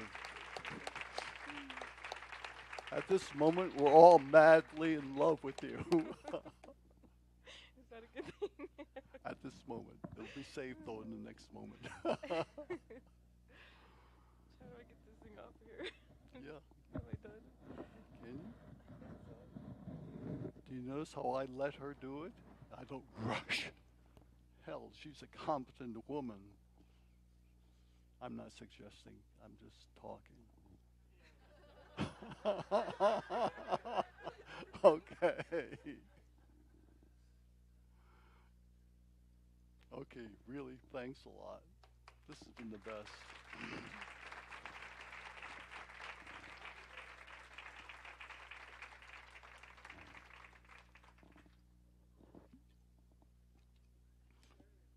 Okay, so that was the second-hand approach I wanted to demonstrate. I don't know that we'll all have time to break into small groups, but everyone needs to say no to something, and everyone at the same time wants to say yes to something. I developed this procedure myself, by the way. Then after I'd been using it for about 10 years, I went to do a workshop in Japan, and lo and behold, they showed me huge statues, 2 stories high, stone, of positions like this, and then like, and I thought, my gosh, what does that mean? And they learned that, what's it, 6,000 years ago, Buddha stole all my best stuff.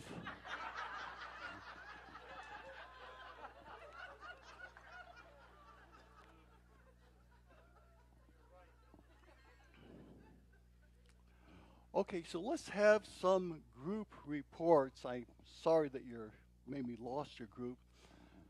And I forgot to say that one person be a therapist, one be a client, and the rest be observers. It looks like you all did a little group process, but that's great. That's new. It's never happened before. So I want to hear what happened. What kind of experiences did you have? And especially, any difficulties, or do you feel confident, yes, I can go back to my office next week and practice the 4-stage hypnotic induction? Is there any doubt that anybody has that they can do this? You know, you might get... Or let's have a report. Let's, again, if it's anything that really surprised you as a therapist or a subject. Yes. Can you come up and we'll give you a mic, and that's the only way. Yeah, so I'd like to have a couple people come up willing to share just what's appropriate to be shared in a few sentences.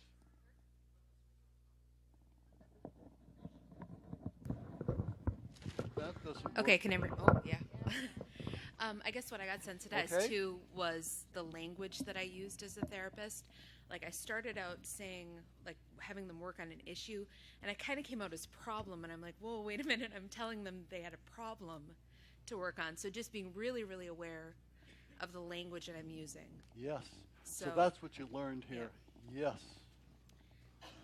On the one hand, I'm very free, but I mean, what you're seeing is the freedom of, like 40 years of experience. But right now, even remarks to the audience that I'm making to the audience while the client is there, I know that my remarks have a double meaning, and anything I say to the audience is also therapeutic for the client to hear, of course. So it's a kind of indirect suggestion. So I am careful of what I'm saying, but I'm always careful to give freedom, to give openness, to give creative space, and to give creative choices that the patient's conscious mind cooperates with, but really they wait for their eyes to close or their hand to drop, kind of voluntarily or half voluntarily. I'm asking their unconscious to become conscious in observable behavior. If your inner mind needs to do this, continue this process for another moment or two, will those eyes close more or less by themselves? And you see some people, eyes will flutter, they'll close, and with Sandy's case, she went in and did another piece of finishing work. Or, if the eyes don't flutter after a moment, I say, or will they say open as another important thought comes to you that I need to hear to help you further? Do you see how I always give a choice and an observable behavior that they and I can see answers the choice? No matter what choice direction they go in, it's therapeutic. It's going to be therapeutic if you close your eyes and do further inner work. It's going to be just as therapeutic if your eyes stay open as you think of another thing to share with me, but only what I need to hear to help you further. Do you see how I focus? Don't tell me everything. Don't just splat out your whole life in random order, but only what I need to hear to help you further. I toss that in almost as an aside, and sometimes the patient will catch themselves, and they'll be thoughtful for a moment before they come out with another remark. Okay. So as the therapist, I realized I was so involved in the original process, doing my own thing, that I don't really have kind of the a well encapsulated sense of each of the stages, what the instruction is, what's the task. So it would help me if you could just kind of lay out, okay, the task of the first one and the second one. The 4 stages? Yeah, it would just help me kind of anchor it in a way that I can for take the it whole home. audience. Yeah. Sensitivity, tune in. Thank you. History, review your history of the issue you're dealing with today. 3, what are the options for a solution? And then when both hands are down, and what will you actually do to make this real? What change in your behavior? What kind of a behavioral prescription? What will you do between now and the time when I see you again to continue the therapeutic work? Notice I don't get stuck by saying to solve the problem, but rather to continue the therapeutic work. It implies this is a continuing process. Am I suggesting? Hell no. I know that every hour and a half we go through a natural cycle of problem solving. When we're awake and we're asleep, that was the import of the diagram I showed you. I didn't invent that. That's happening on a deep genetic level that translates to the protein level and the physiological level. So I'm prescribing natural behavior. I'm not doing any magic. Yeah, it was interesting as a therapist that I felt there was some in the beginning it was going well, and then there was some noise around me and I was getting distracted, and as I'm getting distracted, I felt like I'm also losing them. So it felt like I had to be there as if I'm going through the journey with them and staying in my unconscious and my intuition to go along this journey they're going through.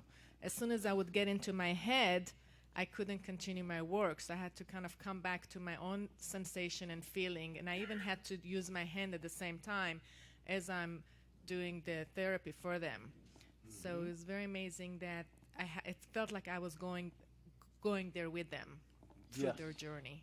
Yes, and that is amazing. That's a new learning. When this casual use of these words like amazing, surprising, weird, interesting, odd, know that that's gene expression. That's something new that's going on. If it's the ordinary, everyday thing, that's not new learning.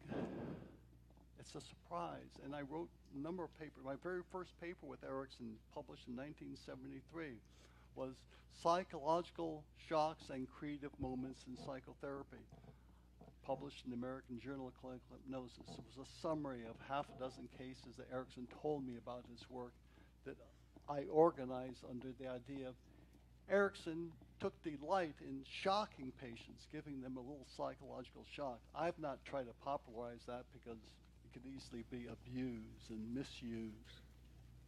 But it would also was giving them a little surprise, a little shock, so to speak, that started them thinking in a new way. I have a question about the process in general related to the openness and the freedom that is allowed to the subject. What happens if you're working with someone who has suffered severe trauma and there is the concern that they might go to a place that would open up the trauma so that they would decompensate or maybe even go into some form of psychotic break? Wonderful question. Thank you. That's the essence of these so-called hand helper approaches. I say, and this is the third approach I'm going to demonstrate. I'll try to make it very clear. Place your hands about like so. Don't do the process. I'm going to describe it. I'm in the local room, and we'll all do a group process in a moment. We'll do the same thing as a group process. I'm going to ask you to place your hands like so, and tell me in a moment or so which of those hands experiences the problem. In your case, the trauma, whatever. And as soon as they say, "Oh, I can feel it here, doctor," you know that hypnotic induction is completed and they've projected into the hand. They're experiencing a hand hallucination. The problem really isn't in their hand, but they've made a connection between their inner process and an observable behavior, as I mentioned. Then as soon as they indicate they've got it there, I say, okay, wonderful. Continue experiencing that problem there. And by the way, I've also introduced dissociation. It's no longer in their head, it's in their hand. And Erickson was very literal that way. They've got two levels going. I've got the process, but the process hasn't got them. They've got it here. And then I say, on the other hand, at the same time, I want you to experience just the opposite of that problem you're dealing with. I do not tell the patient, I want you to put all your inner resources in your other hand, because the patient wouldn't know what the hell you're talking about. Or at best, they would say, well, yes, doctor, which resources do I have I should put there? No, that's too intellectual. But you could say to a child, put the opposite in the other hand, and this has been done with children. PhD thesis was done at the University of Florida a number of years ago. It works for children from 4 to, I think, 13 was her subject group. And as soon as the patient experiences quite readily, yes, I can experience the opposite. Now I've got my safety. Because I've constellated the problem, but they're not going to go entirely into the problem, because at the same time they're experiencing ways of dealing with the problem. Then I say, okay, wonderful. Continue experiencing the problem on one side, and just the opposite. You can tell me what it is later on the other side. And let's see what begins to happen between those two sides of your personality. So now I've built in my safety. I never have a person talk about a problem without having a safety. That's the essence of these approaches. The 4-stage thing was the first one I invented, and then this was the second, because I realized I needed just the answer to your question. So that's what I've been doing for the past 30 years. This is what's wrong with most therapies that ask a patient to abreact, This is what was wrong. Freud invented the catharsis cure, so to speak. The latest thing years ago, actually, I think it was Janoff, and what did they call it? Primal scream therapy. You act it out, throw yourself on the floor. Hey, I did that. It worked for me. I've experienced all these therapies, gut child therapy, all of them. But Janoff, I don't know what his ultimate fate was, but there was so much controversy, and he eventually got sued by people who felt that they were traumatized by throwing themselves on the floor. And that's the problem. We don't want to go into grand hysteria like Charcot 100 years ago. We don't want to hurt our patients. So if you ask a patient to experience the problem in any way, make sure you've got the safety going. That's a condition of the therapy. Most therapists say it's okay for you to experience your trauma because I'm a therapist here and I'm going to take care of you. Uh-oh. The stress of the therapist, your presumption. I did that, as a beginning therapist. I went to a hypnosis workshop.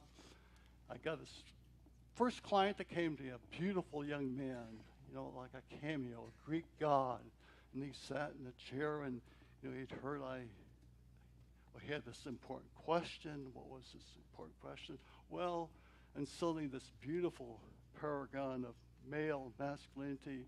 So I don't know, doctor, am I homosexual or not? And, I was dumbfounded. Well, not dumb.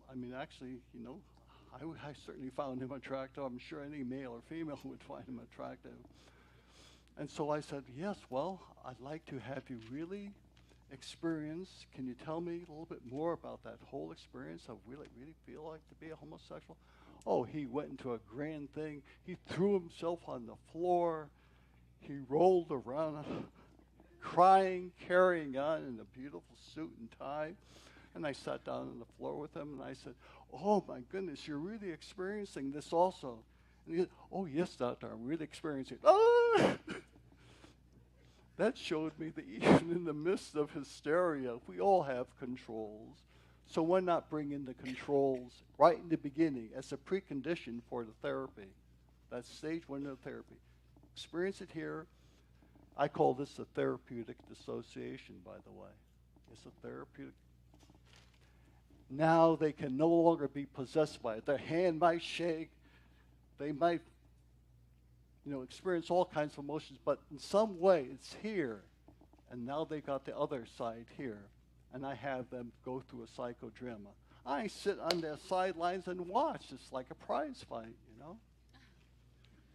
I'm always outside of the transference. Not really. You always have feelings of love or fear or human emotions in relation to your clients. But I try to be a little bit of a cool cookie.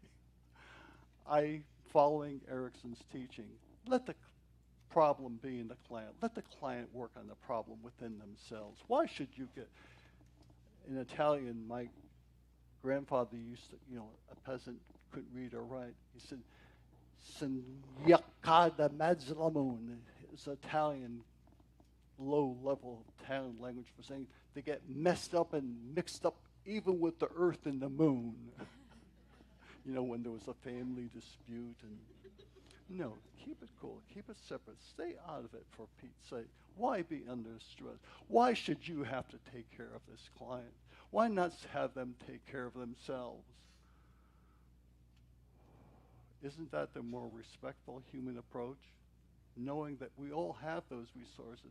Well, again, I don't use the word inner resource with a client because then they start pestering me, wanting to know what their inner resources are. What the hell do I know what your resources are? You got them.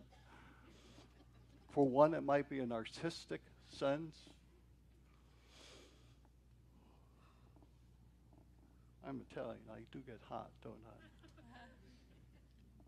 But I see time is passing. So let me demonstrate, at least with the audience, in this final 10 minutes, this final approach that I've just described intellectually. And we won't have time to practice it among ourselves, but at least we'll get a send-off of how to do it. Okay, so you already are in process, all of you, listening to me talk. Naturally, you've been applying it to yourself, but now let's do it overtly. Put down your books, papers, if you want to participate. If you want to observe and take notes, you can too. It's okay.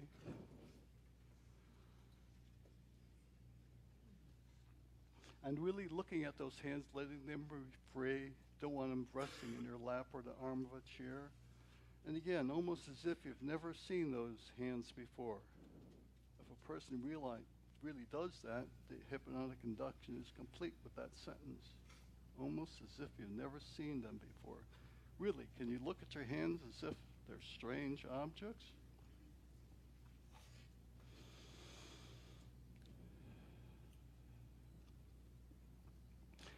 And will it be possible for you to experience some issue, some growing edge of your personality, or some problem in one hand?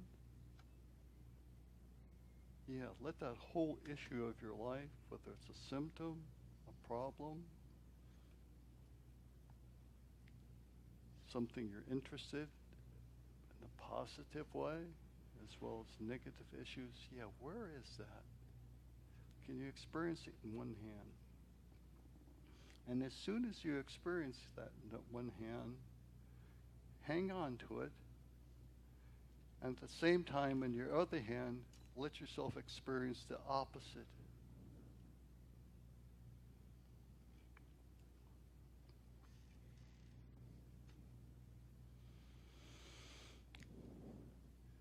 And you really know you're ready to begin when you're experiencing both sides at the same time. And I don't know if there'll be an impulse to let those hands move, almost as if they're moving by themselves, almost as if those two sides of your personality are getting involved in a psychodrama. So each hand represents a part of you that may be in relation to the other or may not seem to be in relation. But yes, like a therapeutic dance, a saga, a novel, every movie you've seen, every story that's touched you.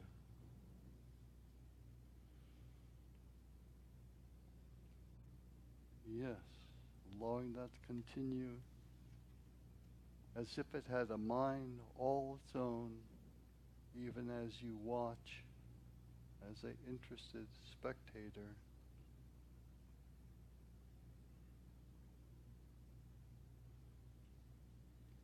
Yes, how do those two sides continue, relate, separate?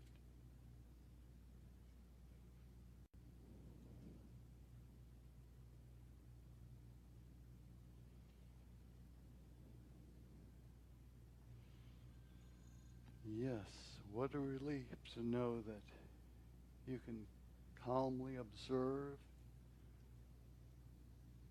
as heaven knows what's cooking, what's brewing, what's flowing within you. Yes, you're the therapeutic vessel containing, watching.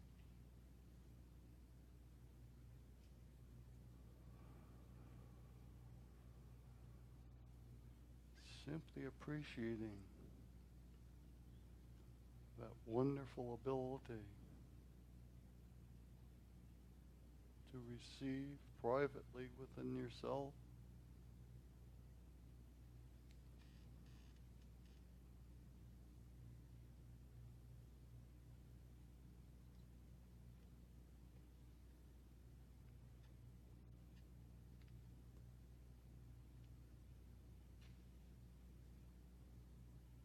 Yes. An actor prepares.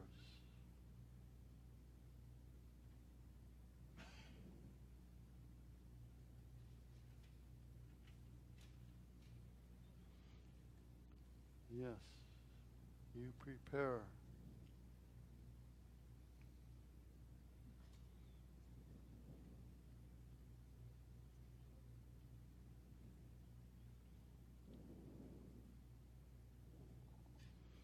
And continuing all by yourself for a couple minutes now.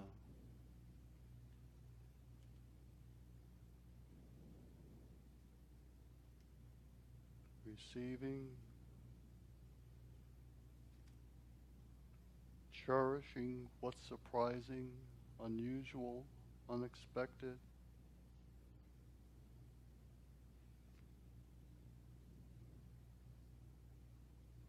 Knowing that any feeling of confusion is the beginning of a new path toward wisdom.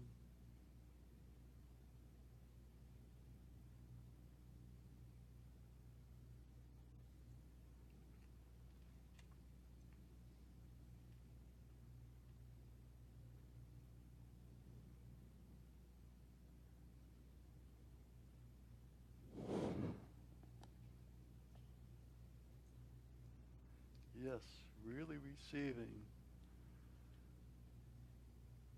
simply and clearly and honestly those emotions and feelings that only you can truly, truly experience.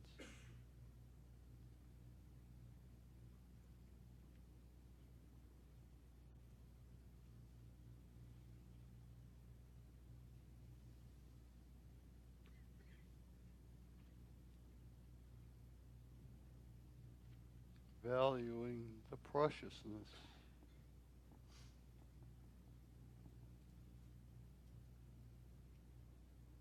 of what only you can truly understand, know, feel.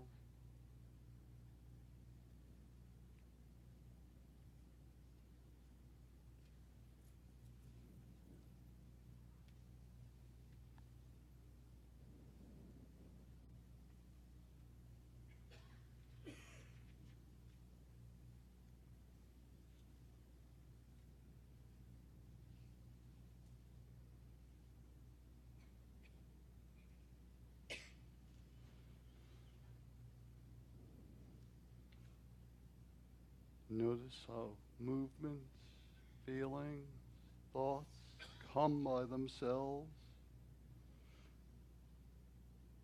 And yes, how you respond to those feelings, thoughts, insights. Yes, how do you respond to your inner process? Do you cherish it? Do you have compassion for it?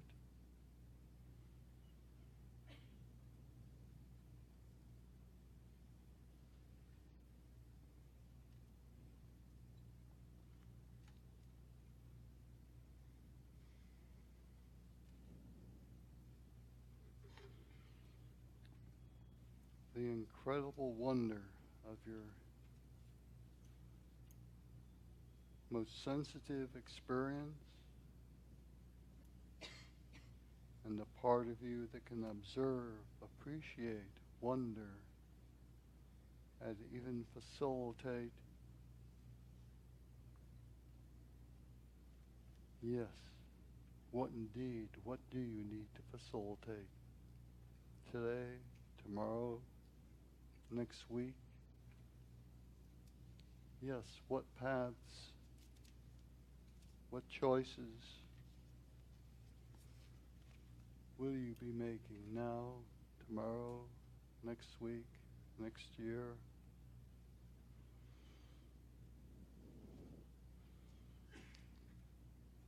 And when you know you can continue this therapeutic process whenever appropriate, within your dreams, your daydreams, when you're working, sleeping, playing, when you're with others as well as with yourself, when some inner part of you and your conscious mind know that yes, they can learn to cooperate therapeutically, moment by moment.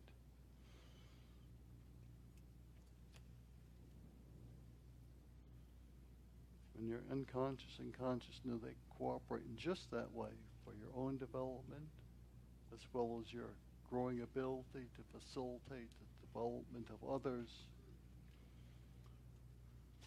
Yes. When you know that, what will it feel like to come back to the room, knowing you can pick up this process entirely on your own, at an appropriate time and place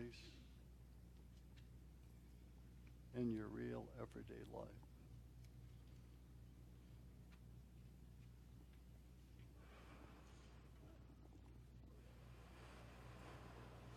Okay.